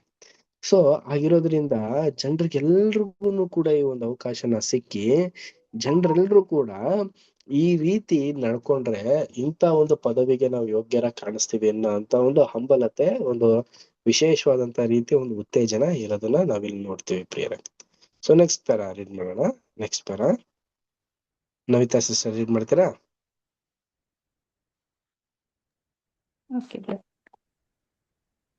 ಕರ್ತನು ತನ್ನ ಮಾತುಗಳನ್ನು ವಿಶೇಷವಾಗಿ ಶಿಷ್ಯರಿಗೆ ಸಂಬೋಧಿಸಿ ಹೇಳಿದ್ದಾನೆಂಬುದನ್ನು ತನ್ನ ಶಿಷ್ಯರು ಮಾಡಿಕೊಂಡಂತ ಪ್ರತಿಷ್ಠೆಯನ್ನು ಆ ಜನಾಂಗದಲ್ಲಿನ ಇತರರು ಮಾಡಿಕೊಂಡಿರಲಿಲ್ಲವೆಂದು ಸೂಚಿಸಿ ಹೇಳಿದ್ದರಲ್ಲಿ ತೋರಿ ಬಂದಿರುವುದು. ಇತರರು ವ್ಯಭಿಚಾರಿಣಿಯಂತಿರುವ ಪಾಪಿಷ್ಟ ಸಂತತಿ ಎಂದು ಕರೆಯಲ್ಪಟ್ಟಿದ್ದರು. ಕ್ರಿಸ್ತನ ಹಿಂಬಾಲಕರು ಸತ್ಯದ ಬೆಳಕನ್ನು ಲೋಕದವರ ಮುಂದೆ ಎತ್ತಿ ಹಿಡಿಯೋನಾಗಬೇಕು ಮತ್ತು ನಂಬಿಕಸ್ಥರಾಗಿ ಹೀಗೆ ಮಾಡುವವರನ್ನು ಕರ್ತನಾದ ಯೇಸುವು ಕ್ಲುಪ್ತ ಕಾಲದಲ್ಲಿ, ಅಂದರೆ ಆತನು ತನ್ನ ತಂದೆಯ ಪ್ರಭಾವದೊಡನೆ ಪರಿಶುದ್ಧ ದೂತರ ಸಮೇತವಾಗಿ ಬರುವಾಗ ಅವರನ್ನು ತನ್ನವರೆಂದು ಒಪ್ಪಿಕೊಳ್ಳುವನು. ಆತನು ಅವರನ್ನು ಒಪ್ಪಿಕೊಳ್ಳಲು ನಾಚಿಕೊಳ್ಳುವುದಿಲ್ಲ. ಅವರನ್ನು ತನ್ನ ತಂದೆಯ ಹಾಗೂ ಪರಿಶುದ್ಧ ದೂತರ ಮುಂದೆ ಪ್ರಸ್ತುತಪಡಿಸುವನು. Thank you sir. ಪ್ರೀತಿಯ ಸಹೋದರ ಮತ್ತು ಸಹೋದರರೇ, ನೋಡಿ, ಕರ್ತನ ಒಂದು ಮಾತುಗಳನ್ನ, ಒಂದು ವಿಚಾರಗಳನ್ನೆಲ್ಲ ತಿಳ್ಕೊಂಡು ಶಿಷ್ಯರಾಗೋದಕ್ಕೋಸ್ಕರ ಪ್ರತಿಯೊಬ್ಬನ ಒಂದು ಹಂಬಲತೆ ಇರುತ್ತೆ. ಸೊ ಅವರು ಬರ್ತಾ ಇರ್ತಾರೆ. ಅದೇ ರೀತಿಯಾಗಿ ಯೇಸು ಕ್ರಿಸ್ತನ ಕಾಲ್ಘಟ್ಟದಲ್ಲೂ ಕೂಡ ಯೇಸು ಕ್ರಿಸ್ತನ ಹಿಂದ್ಗಡೆನೆ ಯಾರ್ಯಾರು ಬಂದಿದ್ದು? ಎಲ್ಲ ಜ್ಞಾನಿಗಳು, ಎಲ್ಲ ಒಂದು ಧರ್ಮಶಾಸ್ತ್ರ ಅರ್ದು ಕುಡ್ದಿರೋರು ಬರ್ತಿದ್ರು. ಎಲ್ಲಾರಿ ಒಂದು ವ್ಯಭಿಚಾರಿಗಳು, ಪಾಪಿಸ್ಟ್ರು, ಸುಂಕದವರೇ ಇರ್ತಿದ್ರು ಯೇಸು ಕ್ರಿಸ್ತನ ಹಿಂದ್ಗಡೆ ಮುಂದ್ಗಡೆ ಎಲ್ಲಾ ಕಡೆನೂ. ಸೊ ಅವ್ರನ್ನ ಪರ್ಫೆಕ್ಟ್ ಮಾಡೋದಕ್ಕೋಸ್ಕರ ಯೇಸು ಕ್ರಿಸ್ತರು ಎಲ್ಲಾ ರೀತಿಯಲ್ಲೂ ಉಪದೇಶಗಳನ್ನ ತಿಳಿಸ್ತಾ ಇದ್ರು. ಈಗ ಕೂಡ ನಮಗೂ ಕೂಡ ಹಾಗೇನೆ. ನಾವೆಲ್ರೂ ಏನು ಕಂಪ್ಲೀಟ್ ಒಂದು ಮನುಷ್ಯರಾಗಿದೀವ ಅಂದ್ರೆ ಇಲ್ಲ ರೀ. ಎಲ್ರಿಗೂ ಒಂದೊಂದು ಕೊರತೆಗಳಿದೆ. ಒಂದೊಂದ್ ರೀತಿಯ ಒಂದು ತವಕದ ಒಂದು ಸಂಗತಿಯಲ್ಲಿ ಸಿಗಾಕೊಂಡ್ಬಿಟ್ಟಿದೀವಿ. ಕೆಲವ್ರಿಗೆ ಒಂದು ರೀತಿಯ ಒಂದು ತವಕಗಳು ಆರೋಗ್ಯದ ಮೇಲೆ, ಕೆಲವ್ರಿಗೆ ಒಂದು ಫೈನಾನ್ಷಿಯಲ್, ಕೆಲವ್ರಿಗೆ ಮಾನಸಿಕವಾಗಿ, ಎಲ್ಲಾ ರೀತಿಯ ಒಂದು ತವಕಗಳಿಂದ ನಾವೆಲ್ಲ ಇದೀವಿ. ಆದ್ರೂ ನಮ್ಮಲ್ಲಿ ಇರುವಂತ ಒಂದು ನೂತನ ಸೃಷ್ಟಿ ಯಾವ್ದಕ್ಕೋಸ್ಕರ ಹೋರಾಟ ಮಾಡ್ತಾ ಇದೆ ಅಂತಂದ್ರೆ ಕ್ರಿಸ್ತನ ಒಂದು ಸ್ವಭಾವನ ಧರಿಸ್ಕೊಳ್ಳೋದಕ್ಕೋಸ್ಕರ ಹೋರಾಟ ಮಾಡ್ತಾ ಇದೆ. ಸೊ ಅಂದ್ರೆ ಏನಿದ್ರ ಅರ್ಥ ಅಂತಂದ್ರೆ, ನಮಗಾಗಿ ನಾವು ಜೀವಿಸ್ತೆ ನಮ್ಮೊಳಗಡೆ ಇರುವಂತ ಒಂದು ನೂತನ ಸೃಷ್ಟಿಗೋಸ್ಕರ, ಅದರ ಒಂದು ವಿಶೇಷವಾದಂತ ಒಂದು ಕಾರ್ಯವೈಖರಿಗೋಸ್ಕರ ನಾವು ತಂದೆಗೆ ಯೇಸು ಕ್ರಿಸ್ತರಿಗೆ ಮೆಚ್ಚುಗೆಯಾಗಿ ನಾವು ಕಾಣಲ್ಪಡ್ಬೇಕು ಅಂದ್ಬಿಟ್ಟೆ ನಮ್ಗೆ ಉತ್ತೇಜನ ಕೊಡ್ತಾ ಇದ್ದಾರೆ. ನೆಕ್ಸ್ಟ್ ಕಾಂಟೆಕ್ಸ್ಟ್ ನಾವು ರೀಡ್ ಮಾಡೋಣ. ಆ ಮಹತ್ತರ ಪ್ರಶ್ನೆ. 18 ಶತಮಾನಗಳ ಹಿಂದಿನ ಆ ಮಹತ್ತರ ಪ್ರಶ್ನೆಯು ಈ ದಿನವೂ ಮಹತ್ತರವಾದ ಪ್ರಶ್ನೆಯಾಗಿಯೇ ಇದೆ. ಯೇಸು ಯಾರು? ಕೆಲವರು ಹೇಳಿರುವಂತೆ ಆತನು ಕೇವಲ ಒಬ್ಬ ಒಳ್ಳೆಯ ಮನುಷ್ಯನು, ಸಮರ್ಥನಾದ ಒಬ್ಬ ಬೋಧಕನು ಆಗಿದ್ದಲ್ಲಿ ಆತನು ಆಗ ಕ್ರಿಸ್ತನಾಗುತ್ತಿರಲಿಲ್ಲ. ಯಾಕೆಂದರೆ ಕ್ರಿಸ್ತನು ಈ ಎಲ್ಲಾ ಗುಣಗಳನ್ನು ಮೈಗೂಡಿಸಿಕೊಂಡಿದ್ದಾಗ್ಯೂ ಆತನು ಇದಕ್ಕೂ ಹೆಚ್ಚಿನವನು, ಇನ್ನೂ ಹೆಚ್ಚಾದವನಾಗಿದ್ದನು. ಕ್ರಿಸ್ತನಾಗಿರಲು ಆತನು ಎಲ್ಲರಿಗೋಸ್ಕರ ವಿಮೋಚನಾರ್ಥವಾಗಿ ತನ್ನನ್ನು ಈಡಾಗಿ ಅರ್ಪಿಸಿಕೊಂಡು ಕ್ಲುಪ್ತ ಕಾಲದಲ್ಲಿ ಸಾಕ್ಷಿಯಾಗುವ ಸಲುವಾಗಿ ಮನುಷ್ಯನಾದ ಕ್ರಿಸ್ತ ಯೇಸು ಆಗಬೇಕಿತ್ತು. 1 ತಿಮೋಥಿ 2ನೇ ಅಧ್ಯಾಯ 5-6. ಆತನು ಸಾಮಾನ್ಯವಾದ ರೀತಿಯಲ್ಲಿ ಹುಟ್ಟಿದವನಾಗಿದ್ದರೆ ಅಸಾಧಾರಣವಾದ ರೀತಿಯಲ್ಲಿ ಮೇಲಿನಿಂದ ಹುಟ್ಟಿದವನಾಗಿರಬೇಕೆಂಬುದನ್ನು ಇದು ಸೂಚಿಸುವುದು. ಕಾರಣ ಆತನು ಸಹಜವಾದ ರೀತಿಯಲ್ಲಿ ಹುಟ್ಟಿದ್ದೇ ಆದಲ್ಲಿ ಆತನು ಮರಣದಂಡನೆಯಲ್ಲಿರುವ ಆದಾಮನ ಮಕ್ಕಳಲ್ಲಿ ಇತರರಂತೆ ಇರುತ್ತಿದ್ದನು. ಹೀಗಿರಲು ಆತನು ತನ್ನನ್ನಾಗಲಿ ಅಥವಾ ಇತರರನ್ನಾಗಲಿ ರಕ್ಷಿಸಲು ಸಾಧ್ಯವಿರುತ್ತಿರಲಿಲ್ಲ. ಆದರೆ ಆತನು ದೇವರಿಂದ ಕಳುಹಿಸಲ್ಪಟ್ಟ ಕ್ರಿಸ್ತನಾಗಿ ಎಲ್ಲರಿಗೋಸ್ಕರ ಮರಣವನ್ನು ಅನುಭವಿಸಲು ತಂದೆಯ ಬಳಿಯಲ್ಲಿದ್ದ ತನ್ನ ಮಹಿಮೆಯನ್ನು ಬಿಟ್ಟು ಮನುಷ್ಯನಾಗಿ ಬರಬೇಕಿತ್ತು. ಆಗ ನಾವು ಆತನನ್ನು ಭೂಲೋಕದ ದಿವ್ಯ ವಿಮೋಚಕನನ್ನಾಗಿ ನೋಡುವೆವು. ಮಾನವ ಕುಲವನ್ನು ಮರಣದಂಡನೆಯಿಂದ ಬಿಡುಗಡೆ ಮಾಡಲು ಮತ್ತು ಆದಾಮ ಮತ್ತು ಅವನ ಸಂತತಿಗೆ ಪುನರುತ್ಥಾನವಾಗುವುದನ್ನು ಸಾಧ್ಯವಾಗಿಸಲು ಒಂದು ಈಡಿನ ಅಥವಾ ಸಮಾನ ಬೆಲೆಯ ರೂಪದಲ್ಲಿ ಆತನು ಮರಣ ಹೊಂದುವುದು ಅವಶ್ಯವಾಗಿತ್ತು ಎಂಬುದು. Thank you. ಪ್ರಿಯ ಸಹೋದರ ಮತ್ತು ಸಹೋದರರೇ, ಈ ಒಂದು ಪಾಠದಲ್ಲಿ ನಮ್ಗೆ 18ನೇ ಶತಮಾನ ಅಂತ ಅನ್ಬಿಟ್ಟು ಹೇಳ್ತಾ ಇದ್ದಾರೆ. ಯಾಕಂದ್ರೆ ಸಹೋದರ ರಜಲ್ ಮದರ್ ಅವರು 18 ಸಮಥಿಂಗ್ ಅಲ್ಲಿ ಬರ್ದಿರೋಂತ ಈ ಒಂದು ಪಾಠ. ಬಟ್ ನಮ್ಗೀಗ ಒಂದು 20ನೇ ಶತಮಾನದಲ್ಲಿ ನಾವೀಗ ಜೀವಿಸ್ತಾ ಇದೀವಿ. ನಮಗೂ ಕೂಡ ಒಂದು ಪ್ರಶ್ನೆ ಮೂಡಿರಕ್ ಸಹಜವಾಗಿರುತ್ತೆ. ಏನದು ಪ್ರಶ್ನೆ? ಯೇಸು ಕ್ರಿಸ್ತರು ಯಾರು? ನಮ್ಗೆಲ್ಲ ಗೊತ್ತು, ತಂದೆ ದೇವ್ರ ಮಗ ಅಂತ ಅನ್ಬಿಟ್ಟು. ಆದ್ರೆ ಅವ್ರು ನಿಜವಾಗ್ಲೂ ತಂದೆ ದೇವ್ರ ಮಗ ಆಗಿದ್ದಿ ಹಂಗೆ ಮನುಷ್ಯನ ಒಳಗಡೆ ಜನಿಸಿ ಹಂಗೆ ಬಂದ್ಬಿಟ್ರಲ್ಲ ಅಂತ ಅನ್ಕೊಳ್ಳೋದಲ್ಲ ರೀ. ನೋಡಿ, ಯೇಸು ಕ್ರಿಸ್ತರು ಏನಾಗಿದ್ರು ಅಂದ್ರೆ ಎಕ್ಸಾಕ್ಟ್ ತಂದೆ ದೇವ್ರ ಮಗನಾಗಿದ್ಕೊಂಡು ಮನುಷ್ಯರ ಒಂದು ಸ್ವಭಾವನ ಧರಿಸ್ಕೊಂಡಿದ್ದಾರೆ. ಈಗ ಮನುಷ್ಯರಾಗಿ ನಾವು ಹೇಗೆ ಮಗುವಾಗಿರ್ತೀವಿ, ಹುಟ್ಟುತ್ತೀವಿ, 5 ವರ್ಷ ಆದ್ಮೇಲೆ ನಡೆಯೋದು, 10 ವರ್ಷ ಆದ್ಮೇಲೆ ಓಡಾಡೋಂಥದ್ದು, ಇವೆಲ್ಲ ಇರ್ತದಲ್ಲ. ಇವೆಲ್ಲ ಸರಳವಾದಂತ ಒಂದು ಕೆಲಸ ಕಾರ್ಯಗಳನ್ನೆಲ್ಲ ಯೇಸು ಕ್ರಿಸ್ತರು ಮಾಡಿದ್ದಾರೆ. ಪ್ರಿಯ ಸಹೋದರ ಮತ್ತು ಸಹೋದರರೇ, ಕಂಪ್ಲೀಟ್ ಆಗಿ 100% ಮನುಷ್ಯನಾಗೇನೆ ಯೇಸು ಕ್ರಿಸ್ತರಿದ್ರು. ಆದ್ರೆ ಅವ್ರ ಒಳಗಡೆ ಇದ್ದಿದ್ದು ಯಾರು ಅಂತಂದ್ರೆ ಕ್ರಿಸ್ತನ ಒಂದು ಸ್ವಭಾವ ಅವರಲ್ಲಿತ್ತು. ಪ್ರಿಯ ಸಹೋದರ ಮತ್ತು ಸಹೋದರರೇ, ಅದನ್ನ ಚಿಕ್ಕ ವಯಸ್ಸಿಂದಾನೇ ಬೆಳೆಸ್ಕೊಂಡ್ ಬಂದ್ರು.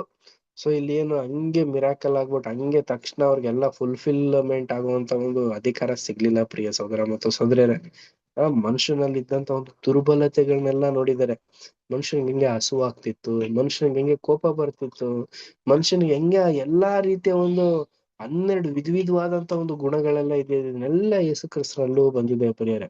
ಕೆಲವೊಂದ್ ಕಡೆ ತೋರಿಸಿದ್ದಾರೆ, ಕೆಲವೊಂದ್ ಕಡೆ ಅದನ್ನ ಏನ್ ಮಾಡಿದ್ದಾರೆ ಅಂದ್ರೆ ಕಂಪ್ರೆಸ್ ಮಾಡಿದ್ದಾರೆ. ಪ್ರಿಯ ಸಹೋದರ ಮತ್ತು ಸಹೋದರ, ಕಂಪ್ರೆಸ್ ಅಂದ್ರೆ ಏನಂತಂದ್ರೆ ಸಮತೋಲನ ಮಾಡ್ಕೊಂಡಿದ್ದಾರೆ. ಯೇಸು ಕ್ರಿಸ್ತರು ಮನುಷ್ಯನಾಗಿ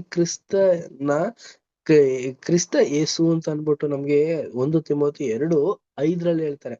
ಸೊ ಏನಕ್ಕೆ ಅಂತಂದ್ರೆ ಕೆಲವರ ಒಂದು ವಾದ ಏನಂತಂದ್ರೆ ಅವರು ಆರ್ಕ್ ಏಂಜಲ್ ತುಂಬಾ ಪ್ರಧಾನ ದೂತಪ್ಪ, ಅದಕ್ಕೆ ಅವರು ಏನೋ ಪಾಪ ಮಾಡ್ದಂತಾನೆ ಏನು ಇಲ್ದಂತಾನೆ ಅವರು ಮರಣನ ಅನುಭವಿಸ್ಬಿಟ್ರು. ನಾವೆಲ್ಲ ಮಣ್ಣಲ್ಲಿ ಮಾಡಲ್ಪಟ್ಟಿರೋರು, ದೂತರಿಗಿಂತ ಕಮ್ಮಿಲಿರುವಂತ ವ್ಯಕ್ತಿಗಳು, ದೇವ್ರ ವಾಕ್ಯನೇ ಹೇಳಿದೆ, ಅದರಿಂದ ನಾವು ಪಾಪ ಮಾಡ್ತಾನೆ ಇರ್ತೀವಿ ಅಂತ ಅನ್ಕೊಂಡು ಕೆಲವರ ಒಂದು ವಾದ. ಇಲ್ಲ ಪ್ರಿಯ ಸಹೋದರ ಮತ್ತು ಸಹೋದರಿ, ಯೇಸು ಕ್ರಿಸ್ತರು ಎಲ್ಲಾ ತರ ಶೋಧನೆಗಳನ್ನ ಅನುಭವಿಸಿದ್ದಾರೆ, ಆದ್ರೆ ಪಾಪ ಮಾಡ್ಲಿಲ್ಲ. ಹಲವಾರು ವಾಕ್ಯ ಇದೆ ನಮ್ಗೆ. ಯೇಸು ಕ್ರಿಸ್ತರು ಎಲ್ಲಾ ರೀತಿಯಲ್ಲೂ ಕೂಡ ಬಲಹೀನತೆನ ಅನುಭವಿಸಿದ್ದಾರೆ, ಆದ್ರೂ ಕೂಡ ಪಾಪನ ಮಾಡಕ್ ಹೋಗ್ಲಿಲ್ಲ. ಸೊ ಇವ್ರು ಏನ್ ಮಾಡಿದ್ದಾರೆ ಅಂದ್ರೆ ತನ್ನಕ್ ತಾನು ದಂಡಿಸ್ಕೊಂಡು ದೇವರ ಒಂದು ವಿಶೇಷವಾದಂತ ರೀತಿಯಲ್ಲಿ ನಡ್ಕೊಂಡ್ ಬಂದಿದ್ದಾರೆ. ಈಗ ನೋಡಿ, ಆದಾಮನ ಮಕ್ಳೆಲ್ಲ ಏನ್ ಮಾಡಿದ್ರು ನಮ್ಗೆಲ್ಲ ಗೊತ್ತು. ಆದಾಮ್ ಹೆಂಗೆ ಬಲಹೀನತೆಯಿಂದ ಬಿದ್ದೋದ, ಅದೇ ತರ ಇಡೀ ಜನಾಂಗನೇ ಹಂಗೆ ಬಲಹೀನತೆಯಿಂದ ಬಿದ್ದೋಗ್ಬಿಟ್ರು. ಅದೇ ಜನಾಂಗದಲ್ಲೇ ತಾನೇ ಯೇಸು ಕ್ರಿಸ್ತರು ಬಂದಿದ್ದು. ಅದೇ ರೀತಿಯಲ್ಲೇ ತಾನೇ ದಾವಿದನ ಕುಲವಾಗೇನೆ ಬಂದು ಅವರು ಕೂಡ ಏನ್ ಮಾಡಿದ್ದಾರೆ ಅಂತಂದ್ರೆ ಆದಾಮ್ ರೀತಿಯಲ್ಲಿ ತಪ್ಪಾದಂತ ರೀತಿ ನಡ್ಕೊಳ್ಳಿಲ್ಲ. ಅವ್ರೇನ್ ಮಾಡಿದ್ರು ಅಂದ್ರೆ ಸಮತೋಲನ ವಾಕ್ಯಗಳನ್ನ ಮೆಡಿಟೇಷನ್ ಮಾಡಿ, ವಾಕ್ಯದ ಮುಖಾಂತರ ಬಲನ ಹೊಂದಿ ಏನ್ ಮಾಡಿದ್ದಾರೆ ಅಂತಂದ್ರೆ ಇಡೀ ಮನುಷ್ಯನಿಗೆ ಒಂದು ಮಾರ್ಗ ಸೂಚನೆನ ಏರ್ಪಾಟ್ ಮಾಡಿಸಿದಾರೆ ಪ್ರಿಯರೇ. ಏನಕ್ಕಂದ್ರೆ ಆಕ್ಚುಲಿ ಯೇಸು ಕ್ರಿಸ್ತರು ಬಂದು ತುಂಬಾ ಅಂದ್ರೆ ತುಂಬಾ ಒಂದು ಒಳ್ಳೆ ರೀತಿ ಮನುಷ್ಯನಿಗೆ ಮಾರ್ಗನ ತೋರಿಸಿದ್ದಾರೆ ಪ್ರಿಯರೇ. ಈ ಒಂದು ಮಾರ್ಗನ ನಾವು ಸುಮ್ನೆ ಓದಿ ಧರ್ಮಶಾಸ್ತ್ರನ ಓದ್ಕೊಂಡು ಹೋಗ್ಬೋದಾಗಿತ್ತ ಅಂದ್ರೆ ಖಂಡಿತವಾಗ್ಲೂ ಹೋಗಕ್ ಆಗ್ಲಿಲ್ಲ. ಹೆಚ್ಚು ಕಮ್ಮಿ ಅಂತ ಅವಕಾಶನ 4000 ವರ್ಷಗಳವರೆಗೂ ಕೊಟ್ರು. ವಾಕ್ಯಗಳನ್ನ ನೋಡಿ ಅದ್ರ ಪ್ರಕಾರ ನಡೆದಿ ಯಾರಾದ್ರೂ ಬರ್ತಾರ ರಕ್ಷಣೆಗೆ ಮಾರ್ಗಕ್ಕೆ ಬರ್ತಾರ ಅಂತ ಅನ್ಬಿಟ್ಟು ನೋಡಿದ್ರು. ಹಂಗೇನಾದ್ರು ಬಂದಿದ್ರೆ ಯೇಸು ಕ್ರಿಸ್ತರು ಬರೋ ಚಾನ್ಸಸ್ಸೇ ಇರ್ತಾರ. ನೋಡಪ್ಪ ಅವ್ರು ಬಂದಿದ್ರೆ ಅವ್ರ ತರ ನೀವು ಬರ್ಲಿ ಅನ್ಬಿಟ್ಟು ಇನ್ನೊಂದು ಅಧ್ಯಾಯನ ಕೊಟ್ಬಿಡ್ತಾ ಇದ್ರು. ಸೊ ಆ ರೀತಿ ಮಾಡ್ಲಿಲ್ಲ ಪ್ರಿಯ ಸಹೋದರ ಮತ್ತು ಸಹೋದರರೇ. ತನ್ನ ಮಗನ್ನೇ ಕಳಿಸ್ಕೊಟ್ಟಿ ತನ್ನ ಮಗನ ಸ್ವರೂಪದಲ್ಲಿ ಬರುವಂತ ವ್ಯಕ್ತಿಗಳು ಮಾತ್ರ ಇಂತ ಶ್ರೇಷ್ಠವಾದಂತ ಒಂದು ವಾಗ್ದಾನ ದಯಪಾಲಿಸ್ತೀನಿ ಅಂತ ಅನ್ಬಿಟ್ಟು ಪುನರುತ್ಥಾನದ ಒಂದು ವಾಗ್ದಾನದ ಬಗ್ಗೆ ನಮ್ಗೆ ಈಡು ಬಲಿಯ ಒಂದು ವಾಗ್ದಾನದ ಬಗ್ಗೆ ನಮ್ಗೆ ಅಂತ ಒಂದು ಬೆಲೆ ಬಗ್ಗೆ ನಮ್ಗೆ ತಿಳಿಸಿದ್ದಾರೆ ಪ್ರಿಯರೇ. ಸೊ ಇದನ್ನೆಲ್ಲ ನಾವು ಆಳವಾಗಿ ನಾವು ಅಧ್ಯಯನ ಮಾಡ್ಬೇಕಾದ್ರೆ ನಾವು ಇನ್ನೂ ಹೆಚ್ಚಾದಂತ ಒಂದು ಜ್ಞಾನನ ದೇವ್ರು ನಮ್ಗೆ ಇನ್ನೂ ಅನುಗ್ರಹಿಸ್ತಾ ಇದಾರಲ್ಲ ಅಂತ ಅನ್ಬಿಟ್ಟು ತಂದೆ ದೇವ್ರಿಗೆ ಮತ್ತೆ ಯೇಸು ಕ್ರಿಸ್ತರಿಗೆ ನಾವು ವಂದನೆಗಳನ್ನ ಅರ್ಪಿಸ್ಬೇಕು ಪ್ರಿಯ ಸಹೋದರ ಮತ್ತು ಸಹೋದರರೇ. ಸೊ ಮನುಷ್ಯನ ಒಂದು ಗ್ರಹಿಕೆಗೂ ಮೀರಿದಂತ ಒಂದು ಸಂಗತಿಗಳನ್ನ ನಮ್ಗೆ ಹಲವಾರು ಇದು ಬುಕ್ಸ್ ಗಳಲ್ಲಿ ವಾಕ್ಯಗಳಲ್ಲಿ ನಮ್ಗೆ ಗ್ರಹಿಕೆಗೆನೆ ಕೊಡ್ತಾ ಇದಾರೆ. ಸೊ ನೆಕ್ಸ್ಟ್ ಪ್ಯಾರ ರೀಡ್ ಮಾಡೋಣ. ನೆಕ್ಸ್ಟ್ ಪ್ಯಾರ ಅನು ಸಿಸ್ಟರ್ ರೀಡ್ ಮಾಡ್ತೀರಾ? ಬ್ರದರ್ ನಾನ್ ರೀಡ್ ಮಾಡ್ಲಾ? ಬುಕ್ ಇದೆಯಾ ಬ್ರದರ್? ಇದು ಆನ್ಲೈನ್ ಡೌನ್ಲೋಡ್ ಮಾಡಿದ್ದೀನಿ ಬ್ರದರ್. ಹೌದಾ? ಮಾಡಿ ಬುಕ್ ಇಲ್ಲ. Brother, very good. ಇದಕ್ಕೂ ಹೌದು, ಮಿಗಿಲಾಗಿ ಕ್ರಿಸ್ತನೆಂಬ ಶಬ್ದವು ಅಭಿಷೇಕಿಸಲ್ಪಟ್ಟವನು ಎಂಬುದನ್ನು ಸೂಚಿಸುವುದು. ಅಭಿಷಕ್ತನಾದ ಕರ್ತನು ಮಹಾ ಅರಸನು ಪ್ರವಾದಿಯು ಮತ್ತು ಯಾಜಕನಾಗಿರುವನೆಂದು ಸತ್ಯವೇದವು ಪ್ರಕಟಿಸುವುದು. ಆಕಾಶದ ಕೆಳಗಿರುವುದು ಸಂಪೂರ್ಣವಾಗಿ ಆತನ ರಾಜ್ಯವಾಗಿರುವುದು. ಆ ರಾಜ್ಯವು 1000 ವರ್ಷಗಳಾಗಿರುವುದು. ಅದು ಪಾಪವನ್ನು ಮತ್ತು ಅದನ್ನು ಆಶಿಸುವುದವರೆಲ್ಲರನ್ನು ಸಂಹಾರ ಮಾಡುವುದು. ಹಾಗೂ ಅದು ದೇವರೊಡನೆ ಹೊಂದಾಣಿಕೆಯಾಗಲು ಇಚ್ಛಿಸುವ ಮಾನವ ಕುಲದವರೆಲ್ಲರನ್ನೂ ಉನ್ನತಿಗೆ ತರುವುದು. ಸತ್ಯವೇದದ ಅನುಸಾರ ಈ ಯೇಸುವು ಮೆಸ್ಸಿಯನಾಗಿರುವನು ಮತ್ತು ಆತನ ಈಗಿನ ಕಾರ್ಯವು ತನ್ನ ಮಹಿಮೆಯ ರಾಜ್ಯದಲ್ಲಿ ತನಗೆ ಸಹಬಾಧ್ಯರಾಗಲು ಮೊದಲಗಿತ್ತಿ ಎಂಬ ಒಂದು ಗುಂಪನ್ನು ಒಟ್ಟುಗೂಡಿಸುವುದಾಗಿದೆ. ಮೊದಲನೆಯ ಪುನರುತ್ಥಾನದಲ್ಲಿ ಪ್ರಭಾವಕ್ಕೆ ಮಾರ್ಪಡುವುದರ ಮೂಲಕ ಆಯಲ್ಪಟ್ಟ ಸಭೆಯು ಪೂರ್ಣಗೊಂಡ ಕೂಡಲೇ ಆ ರಾಜ್ಯವು ಸ್ಥಾಪನೆಯಾಗುವುದು. Thank you sister, thank you brother. ಪ್ರೀತಿಯ ಸಹೋದರ ಮತ್ತು ಸಹೋದರರೇ, ನೋಡಿ ಈ ಎಂತ ಒಂದು ವಿಶೇಷವಾದಂತ ರೀತಿಯಲ್ಲಿ ನಮ್ಗೆ ಇಲ್ಲಿ ತಿಳಿಸ್ತಾ ಇದ್ದಾರೆ ಅಂತಂದ್ರೆ, ಯೇಸು ಕ್ರಿಸ್ತರು ಯಾರು? ಯೇಸು ಕ್ರಿಸ್ತರು ಅಭಿಷೇಕ್ತನಾದಂತ ಕ್ರಿಸ್ತನು, ಮಹಾ ಅರಸನಾದ ಪ್ರವಾದಿಯು ಅನ್ನೋ ಒಂದು ವಿಶೇಷವಾದಂತ ರೀತಿಯಲ್ಲಿ ರೆಪ್ರೆಸೆಂಟ್ ಮಾಡ್ತಾ ಇದ್ದಾರೆ. ಏನಕ್ಕಂದ್ರೆ ಸತ್ಯವೇದದ ಬಗ್ಗೆ ಹೇಳ್ಬೇಕಾದ್ರೆ ನಮ್ಗೆ ದೇವರ ಒಂದು ರಾಜ್ಯ ಏನು, 1000 ವರ್ಷ ದೇವರು ಆಡಳಿತ ಮಾಡ್ತಾರೆ, ಅದರಲ್ಲಿ ಪಾಪ ಅನ್ನೋದನ್ನೆಲ್ಲ ತೆಗೆದಾಕ್ಬಿಡ್ತಾರೆ, ಎಲ್ಲಾ ರೀತಿಯಲ್ಲೂ ಕೂಡ ಅನುಕೂಲನ ಮಾಡ್ತಾರೆ, ಇಡೀ ಮನುಷ್ಯನಿಗೆ ಆಶೀರ್ವಾದ ಮಾಡ್ತಾರೆ, ಮೆಸ್ಸಿಯನ ಒಂದು ರಾಜ್ಯದಲ್ಲಿ ಎಲ್ರಿಗೂ ಕೂಡ ನೀತಿ ಇರುತ್ತೆ. ಇದನ್ನೆಲ್ಲ ನಾವು ಕೇಳಿದೀವಿ ಪ್ರಿಯರೇ, ಇದನ್ನೆಲ್ಲ ಪಾಠದಲ್ಲಿ ನಾವು ಗ್ರಹಿಸ್ಕೊಂಡಿದೀವಿ. ಆದ್ರೆ ನಮ್ಗೆ ಇಲ್ಲೊಂದು ವಿಶೇಷವಾದಂತ ರೀತಿಯಲ್ಲಿ ಒಂದು ಗುಟ್ಟನ್ನ ನಮ್ಗೆ ಇಲ್ಲಿ ತಿಳಿಸ್ತಾರೆ ನೋಡಿ. ಒಂದು ಗುಂಪಿನ ಒಂದು ಜನಾಂಗ ಆಗ್ಬೇಕು ಅಂತಂದ್ರೆ ಒನ್ನೆಸ್ ಅನ್ನೋದೇ ಇರ್ಬೇಕು. ಏನಂದ್ರೆ ಐಕ್ಯತೆ, ಒನ್ನೆಸ್, ಒಬ್ಬರ ಒಂದು ಆಲೋಚನೆ ಬಂತು ಅಂತಂದ್ರೆ ಅದೇ ಪ್ರಕಾರ ಎಲ್ರು ಕೂಡ ನಡೆಯುವಂತದ್ದು. ಇಂತ ಒಂದು ವರ್ಗದ ಜನ ಯಾರು ಅಂತಂದ್ರೆ ಆ ಒಂದು ಚಿಕ್ಕ ಹಿಂಡು ಪ್ರಿಯರೇ. ಇದೇ ತರ ಯಾರಲ್ಲಿತ್ತು ಒನ್ನೆಸ್ ಅಂತಂದ್ರೆ ಯೇಸು ಕ್ರಿಸ್ತರಲ್ಲೂ ಮತ್ತೆ ತಂದೆ ದೇವರಲ್ಲೂ ಇದ್ದಿದ್ದು. ಸೊ ಇಂತ ಒಂದು ಐಕ್ಯತೆ, ಇಂತ ಒಂದು ವಿಶೇಷವಾದಂತ ಮನೋಭಾವನ ನಮ್ಮಲ್ಲಿ ನಿಮ್ಮಲ್ಲಿ ಬೆಳೆಸೋದಕ್ಕೋಸ್ಕರನೇ ಇಷ್ಟೆಲ್ಲಾ ವಾಕ್ಯಗಳಿಂದ ನಮ್ಮನ್ನು ಶುದ್ಧೀಕರಣ ಮಾಡ್ತಾ ಇರೋದು. ಸೊ ಆಗಿರೋದ್ರಿಂದ ನಾವು ಅಂತ ಒಂದು ಸಭೆಗೆ ಆಯಲ್ಪಡ್ಬೇಕು ಅಂದ್ರೆ ಈಗ ನಾವ್ ಈ ಒಂದು ರಾಜ್ಯಕ್ಕಾಗಿ ನಾವು ನಿಲ್ಬೇಕು. ಆ ಒಂದು ರಾಜ್ಯಕ್ಕಾಗಿ ನಾವು ನಿಂತು ಈಗ ಸಂಪಾದಿಸ್ಕೋಬೇಕು ಜ್ಞಾನ, ಅಭಿವೃದ್ಧಿನ. ದೇವರ ಒಂದು ವಾಕ್ಯದಲ್ಲಿ ನೆಕ್ಸ್ಟ್ ಪ್ಯಾರಾ ರೀಡ್ ಮಾಡೋಣ. ಮೆಸ್ಸಿಯನ ಬಗ್ಗೆ ನೀವು ಏನು ಆಲೋಚಿಸುವಿರಿ? ತನ್ನ ರಾಜ್ಯ ಪ್ರಭಾವಗಳಲ್ಲಿ ಆತನ ಜೊತೆಗಾರರಾಗಲು ಆತನು ನೀಡಿರುವ ಆಹ್ವಾನದ ಬಗ್ಗೆ ನೀವು ಏನು ಯೋಚಿಸಿಕೊಳ್ಳುವಿರಿ? ತನ್ನನ್ನು ನಿರಾಕರಿಸಿಕೊಳ್ಳುವುದರ ಮತ್ತು ತನ್ನನ್ನು ಯಜ್ಞಾರ್ಪಣೆ ಮಾಡಿಕೊಳ್ಳುವ ಬಗ್ಗೆ ನೀವು ಏನು ಆಲೋಚಿಸುವಿರಿ? ಮಹಾಪ್ರತಿಫಲದ ಬಗ್ಗೆ ನೀವು ಏನು ಆಲೋಚಿಸುವಿರಿ? ತಮ್ಮನ್ನು ಪ್ರತಿಜ್ಞೆ ಮಾಡಿಕೊಂಡಿರುವವರು ಅದರಲ್ಲಿನ ಷರತ್ತುಗಳ ವಿಷಯವಾಗಿ ಪುನರ್ವಿಮರ್ಶೆ ಮಾಡಿಕೊಳ್ಳಿರಿ. ಈ ಬಗೆಯ ಪ್ರತಿಷ್ಠೆಯನ್ನು ಮಾಡಿಕೊಳ್ಳದಿರುವವರು ಒಂದು ತೀರ್ಮಾನಕ್ಕೆ ಬರುವುದರ ಮೊದಲು ಯೇಸು ಹೇಳಿರುವ ಹಾಗೆ ಕುಳಿತು ಅದಕ್ಕೆ ತಗಲುವ ಕಷ್ಟ ನಷ್ಟಗಳ ಬಗ್ಗೆ ಲೆಕ್ಕಾಚಾರ ಹಾಕಲಿ. ಹೀಗಾಗಿ ಆತನು ಶಿಷ್ಯರಾಗುವವರು ಬುದ್ಧಿಪೂರ್ವಕವಾಗಿ ಇದನ್ನು ಮಾಡಿ ತಮ್ಮ ಮಾರ್ಗದಲ್ಲಿ ನಿಷ್ಠಾವಂತರು ನಂಬಿಕಸ್ಥರು ಆಗಿರಲಿ ಎಂಬುದೇ. Thank you. ಪ್ರಿಯ ಸಹೋದರ ಮತ್ತು ಸಹೋದರರೇ, ನೋಡಿ, ನಮ್ಗೆ ವಿಶೇಷವಾದಂತಹ ರೀತಿಯಲ್ಲಿ ಇಲ್ಲೂ ಕೂಡ ಒಂದು ಪಾಯಿಂಟ್ ನಮ್ಗೆ ಇಲ್ಲಿ ತಿಳಿಸ್ತಾ ಇದ್ದಾರೆ. ನೋಡಿ, ನಮ್ಗೆ ಮೆಸ್ಸಿಯನ ಒಂದು ಆಲೋಚನೆ ಏನು ಅಂತ ನಾವು ತಿಳ್ಕೊಬೇಕು. ಅದಾದ್ಮೇಲೆ ನಮ್ಗೆ ನಾವು ರಾಜ್ಯದ ಬಗ್ಗೆ ಹೇಗಿರುತ್ತೆ ಅನ್ನೋ ಒಂದು ವಿಚಾರಗಳ ಬಗ್ಗೆ ನಮ್ಗೆ ಪ್ರಶ್ನೆ ಕೇಳ್ತಾ ಇದ್ದಾರೆ. ಅದಾದ್ಮೇಲೆ ನಮ್ಗೆ ಇನ್ನೊಂದು ಪ್ರಶ್ನೆ, ನಮ್ಮ ಆಲೋಚನೆ ಎಲ್ಲ ಯಾವ ರೀತಿ ಇರ್ಬೇಕು ಅನ್ನೋದ್ರ ಬಗ್ಗೆ ಹೇಳ್ತಾ ಇದಾರೆ. ಪ್ರತಿಫಲ ಈಗ ನಾವು ವಾಪಸ್ ಕೊಡ್ಬೇಕಲ್ಲ, ತಂದೆ ದೇವ್ರಿಗೆ ಇಷ್ಟೆಲ್ಲ ತಂದೆ ದೇವ್ರು ನಮ್ಗೆ ಸತ್ಯ ಕೊಟ್ಟಿದ್ದಾರೆ, ನಾವು ಪ್ರತಿಫಲವಾಗಿ ಏನ್ ಕೊಡೋದಕ್ಕೆ ನಾವು ಇಚ್ಛಿಸ್ತೀವಿ ಅನ್ನೋದನ್ನ ಎಲ್ಲ ಪ್ರಶ್ನೆಗಳಿಗೆ ಉತ್ತರ ಏನ್ ಗೊತ್ತಾ? ನಾವು ದೇವ್ರಿಗೆ ವಾಪಸ್ ನಾವ್ ಏನ್ ಕೊಡ್ತೀವಿ ಅನ್ನೋದೇ ಉತ್ತರ, ಪ್ರಿಯರೇ. ಈಗ ಇಷ್ಟೆಲ್ಲ ತಿಳ್ಕೊಂಡು ಇಷ್ಟೆಲ್ಲ ವಿಚಾರಗಳನ್ನ ಅರ್ಥ ಮಾಡ್ಕೊಂಡು ನಾವೇನ್ ಮಾಡ್ಬಾರ್ದು, ಅಸತ್ಯಕ್ಕೆ ನಾವು ಹೋಗ್ಬಾರ್ದು. ಇದೇ ಸತ್ಯದಲ್ಲಿ ನಿಂತ್ಕೊಂಡು ದೇವರ ಒಂದು ವಾಕ್ಯದ ಪ್ರಕಾರ ನಡೆದಿ ಕನಿಷ್ಠ ಪಕ್ಷ ಒಂದು 30 ನಾವು ಫಲನ ಕೊಡೋದಕ್ಕೆ ನಾವು ಪ್ರಯತ್ನ ಪಡ್ಬೇಕು ಪ್ರಿಯರೇ. ಏನಕ್ಕಂದ್ರೆ ಯೇಸು ಕ್ರಿಸ್ತರು 100% ಫಲಗಳನ್ನ ಕೊಟ್ಟಿದ್ದಾರೆ. ಅವರು ಟಿಕ್ ಆಗೋಗಿದ್ದಾರೆ, ಅವ್ರು ಪರ್ಫೆಕ್ಟ್ ಆಗಿದ್ದಾರೆ. ನೆಕ್ಸ್ಟ್ 60% ಅಪೊಸ್ತಲರ್ಸ್ಗಳು ಕೊಟ್ರು. ಈಗ 30% ನಾವುಗಳು ಕೊಡೋದಕ್ಕೆ ಇಚ್ಛಿಸುವಂತವರಾಗಿರೋಣ ಪ್ರಿಯರೇ. ಏನಕ್ಕಂದ್ರೆ ನಾವು ತುಂಬಾ ಈ ಒಂದು ಲೋಕದಲ್ಲಿ ಪಾಪನ ನಾವು ನೋಡ್ತಾ ಇದ್ವಿ. ಆದ್ರಿಂದ ನಮ್ಗೆ ಏನ್ ಕೊಟ್ಟಿದ್ದಾರೆ ಅಂದ್ರೆ ಜಸ್ಟ್ ಪಾಸ್ ಆಗ್ಬಿಡಪ್ಪ, ನಿನ್ ಸಾಕು. ನಿನಗೆ ಮಿಕ್ಕಿದ ಇನ್ನು 70% ಕ್ರಿಸ್ತನ ಒಂದು ಸ್ವರೂಪದಿಂದ ನಿನಗೆ ಕೊಟ್ಬಿಡ್ತೀನಿ, ನಿನ್ನ ಪರ್ಫೆಕ್ಟ್ ಮಾಡಿ ಆ ಒಂದು ರಾಜ್ಯಕ್ಕೆ ನಾನು ಕರ್ಕೊಬಿಡ್ತೀನಿ ಅನ್ಬಿಟ್ಟು ಯೇಸು ಕ್ರಿಸ್ತರು ನಮ್ಗೆ ಇಷ್ಟೆಲ್ಲ ಅವಕಾಶಗಳನ್ನ ಕೊಡ್ತಿದ್ದಾರೆ. ಇಷ್ಟೆಲ್ಲ ಯೇಸು ಕ್ರಿಸ್ತರು ಲೆಕ್ಕಾಚಾರ ಹಾಕ್ಬೇಕಾದ್ರೆ ನಾವು ಕೂಡ ಎಷ್ಟಾಗುತ್ತೋ ಅಷ್ಟು ಒಳ್ಳೆ ಪ್ರಯತ್ನದಿಂದ ನಾವು ಮುನ್ನುಗ್ಗುವಂತವರಾಗಿರೋಣ ಪ್ರಿಯರೇ. ಲಾಸ್ಟ್ ಪ್ಯಾರಾ ರೀಡ್ ಮಾಡೋಣ. Last para ಓದ್ಬಿಡ್ತೀರಾ?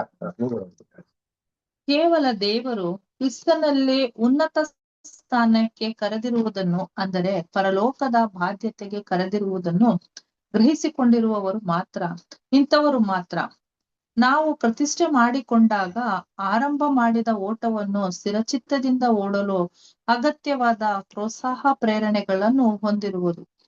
ಅಲ್ಲದೆ ಕೇವಲ ನಂಬಿಕಸ್ಥರಾಗಿ ಓಟವನ್ನು ಓಡುವವರು ಮಾತ್ರ ಆ ಬಹುಮಾನವನ್ನು ಗೆಲ್ಲುವರು, ಹಾಗೂ ಕೇವಲ ಆ ದಿವ್ಯ ಸಹಾಯಕನ ಸಹಾಯದಿಂದ ಮಾತ್ರ. ಆತನ ಅಮೂಲ್ಯದ ರಕ್ತದ ಮೂಲಕವಾಗಿ ಅವರು ಗೆದ್ದು ಬರುವುದನ್ನು ಮತ್ತು ಪೂರ್ಣ ಜಯಶಾಲಿಗಳಾಗಿರುವುದನ್ನು ನಿರೀಕ್ಷಿಸಲು ಯಾವನಿಗಾದರೂ ಸಾಧ್ಯ ಎಂಬುದು. ಪ್ರಿಯ ಸಹೋದರ ಮತ್ತು ಸಹೋದರರೇ, ದೇವರು ಕ್ರಿಸ್ತನಲ್ಲಿ ಉನ್ನತವಾದಂತಹ ಒಂದು ಕರೆಯುವಿಕೆಗೆ ಕರೆದಿದ್ದಾರೆ ಪ್ರಿಯರೇ. ಪರಲೋಕದ ಬಾಧ್ಯರಾಗುವಂತ ಒಂದು ಅವಕಾಶನ ನಮ್ಗೆ ಏರ್ಪಾಟ್ ಮಾಡಿದ್ದಾರೆ. ಇಂಥ ಒಂದು ಒಳ್ಳೆ ಓಟನ ಓಡೋದು, ಇಂಥ ಒಂದು ಬಾಧ್ಯತೆಗೆ ಬಾಧ್ಯರಾಗುವಂತ ಒಂದು ಅವಕಾಶನ ನಮಗೆ ಕೊಟ್ಟಿರೋದು ತುಂಬಾ ಶ್ರೇಷ್ಠವಾದದ್ದು ಪ್ರಿಯ ಸಹೋದರ ಮತ್ತು ಸಹೋದರರೇ. ನೋಡಿ, ಕ್ರಿಸ್ತನ ರಕ್ತದ ಮೂಲಕ ನಾವೆಲ್ಲ ಏನಾಗಿದೀವಿ ಅಂತಂದ್ರೆ ದೇವರ ಬಳಿಗೆ ಹೋಗ್ತಾ ಇದೀವಿ ಪ್ರಿಯರೇ. ಸೊ ನೋಡಿ, ಈಗ ಎಕ್ಸಾಂಪಲ್ ನೀವು ನೋಡಿ, ಈಗ ಏನಾದ್ರು ನೀವು ರಕ್ತದ ಮಹತ್ವ ಅಂತಂದ್ರೆ ಹೆಂಗೆ ಅಂತಂದ್ರೆ ಹಾಸ್ಪಿಟಲ್ ಅಲ್ಲಿ ಗೊತ್ತು. ಇಂತ ಬ್ಲಡ್ ಗ್ರೂಪ್ ಸಿಗ್ಲಿಲ್ಲ ಅಂತಂದ್ರೆ ಪೇಷಂಟ್ ಗತೆ ಹೆಂಗಿರತ್ತೆ ಗೊತ್ತಾ ಪ್ರಿಯರೇ? ಹೇಳ್ಕೊಳ್ಳೋದಕ್ಕೆ ಸಾಧ್ಯ ಇಲ್ಲ ರೀ, ಅಷ್ಟೊಂದು ಕಷ್ಟ ಇದೆ. ಆ ಒಂದು ರಕ್ತದ ಬಗ್ಗೆ, ನಮ್ಗೆ ಆತ್ಮಿಕವಾದಂತ ರಕ್ತದ ಬಗ್ಗೆ ನಾವು ನೋಡೋದಾದ್ರೆ ಕ್ರಿಸ್ತನ ಒಂದು ರಕ್ತದ ಮೂಲಕ ನಾವೆಲ್ಲ ಏನಾಗಿದೀವಿ ಅಂತಂದ್ರೆ ಪೂರ್ಣ ಜಯಶಾಲಿಗಳಾಗುವಂತ ಅವಕಾಶನ ದೇವರು ಏರ್ಪಾಟ್ ಮಾಡಿದ್ದಾರೆ ಪ್ರಿಯರೇ. ನೋಡಿ, ಬರೀ 30% ತೆಗೆದ್ರೆ ಸಾಕು, ನಮ್ಗೆ ಮಿಕ್ಕಿದೆಲ್ಲ ಕ್ರಿಸ್ತನ್ ರಕ್ತದ ಮುಖಾಂತರ ನಮ್ಗೆ ಏನ್ ಮಾಡ್ತಾ ಇದಾರೆ ಅಂತಂದ್ರೆ ಪೂರ್ಣ ಜಯಶಾಲಿಗಳು ಅಂತ ಅನ್ಬಿಟ್ಟು ನಮ್ಗೆ ಬಿಂಬಿಸ್ತಾ ಇದಾರೆ ಪ್ರಿಯರೇ.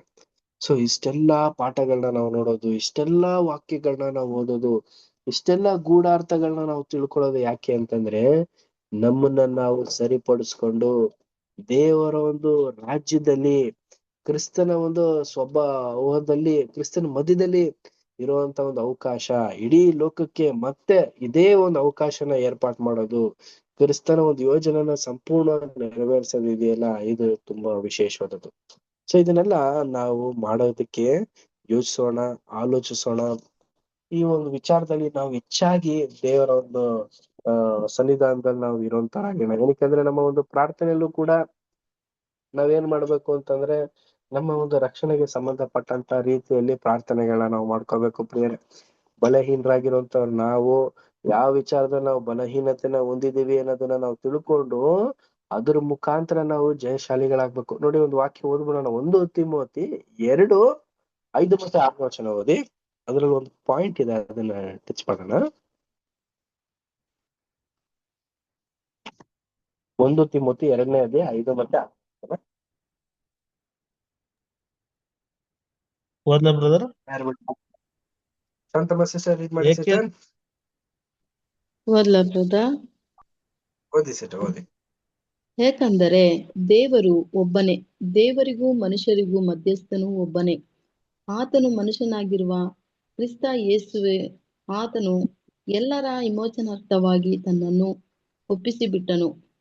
ಇದಲ್ಲದೆ ಇದೇ ತಕ್ಕ ಸಮಯಗಳಲ್ಲಿ ಹೇಳಬೇಕಾದ ಸಾಕ್ಷಿಯು ಆ ಸಾಕ್ಷಿಯನ್ನು ಪ್ರಸಿದ್ಧಪಡಿಸುವುದಕ್ಕಾಗಿಯೇ ಆಯ್ತು. Thank you sister. ಪ್ರಿಯ ಸಹೋದರ ಮತ್ತು ಸಹೋದರಿಯರೇ, thank you sister, thank you, good.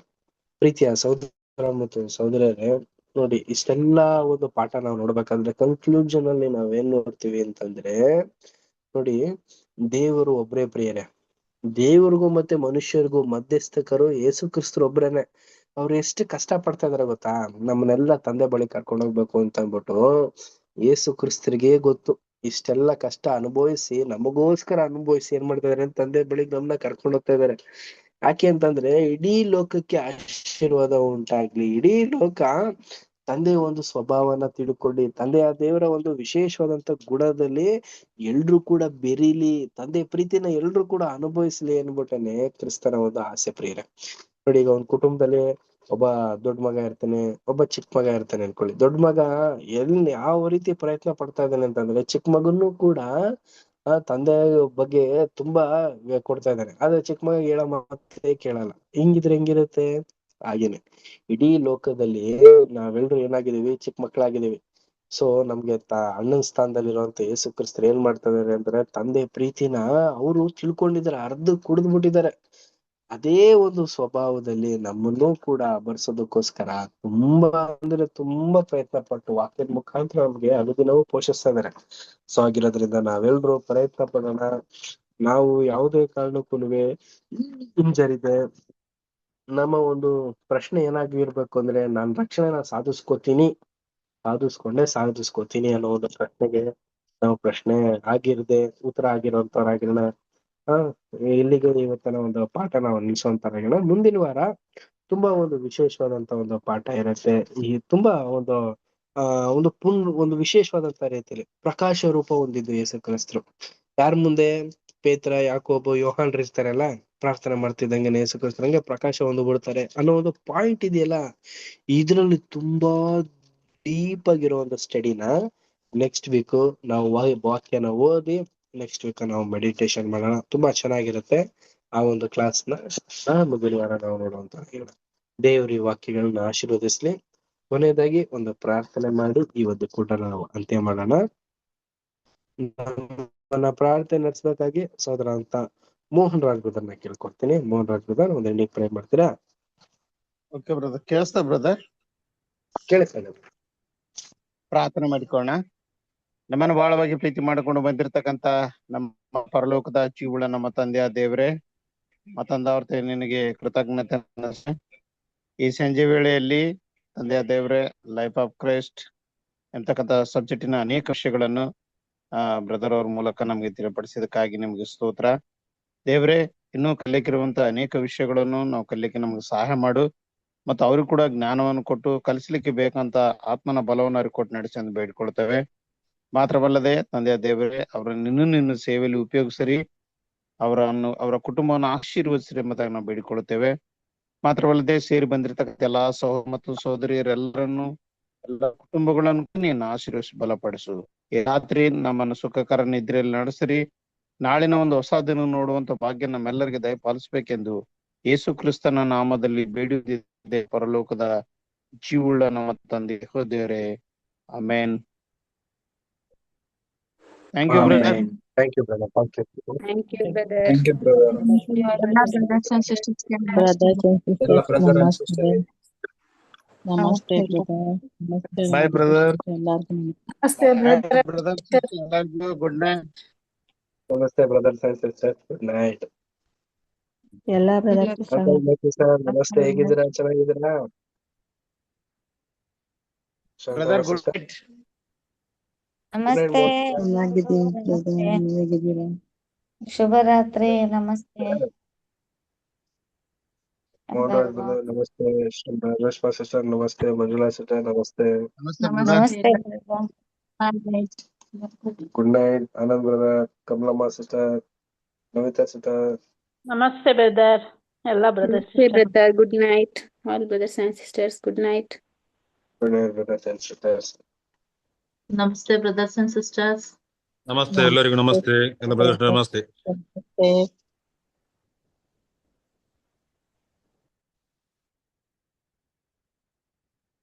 Bye brothers. Brothers.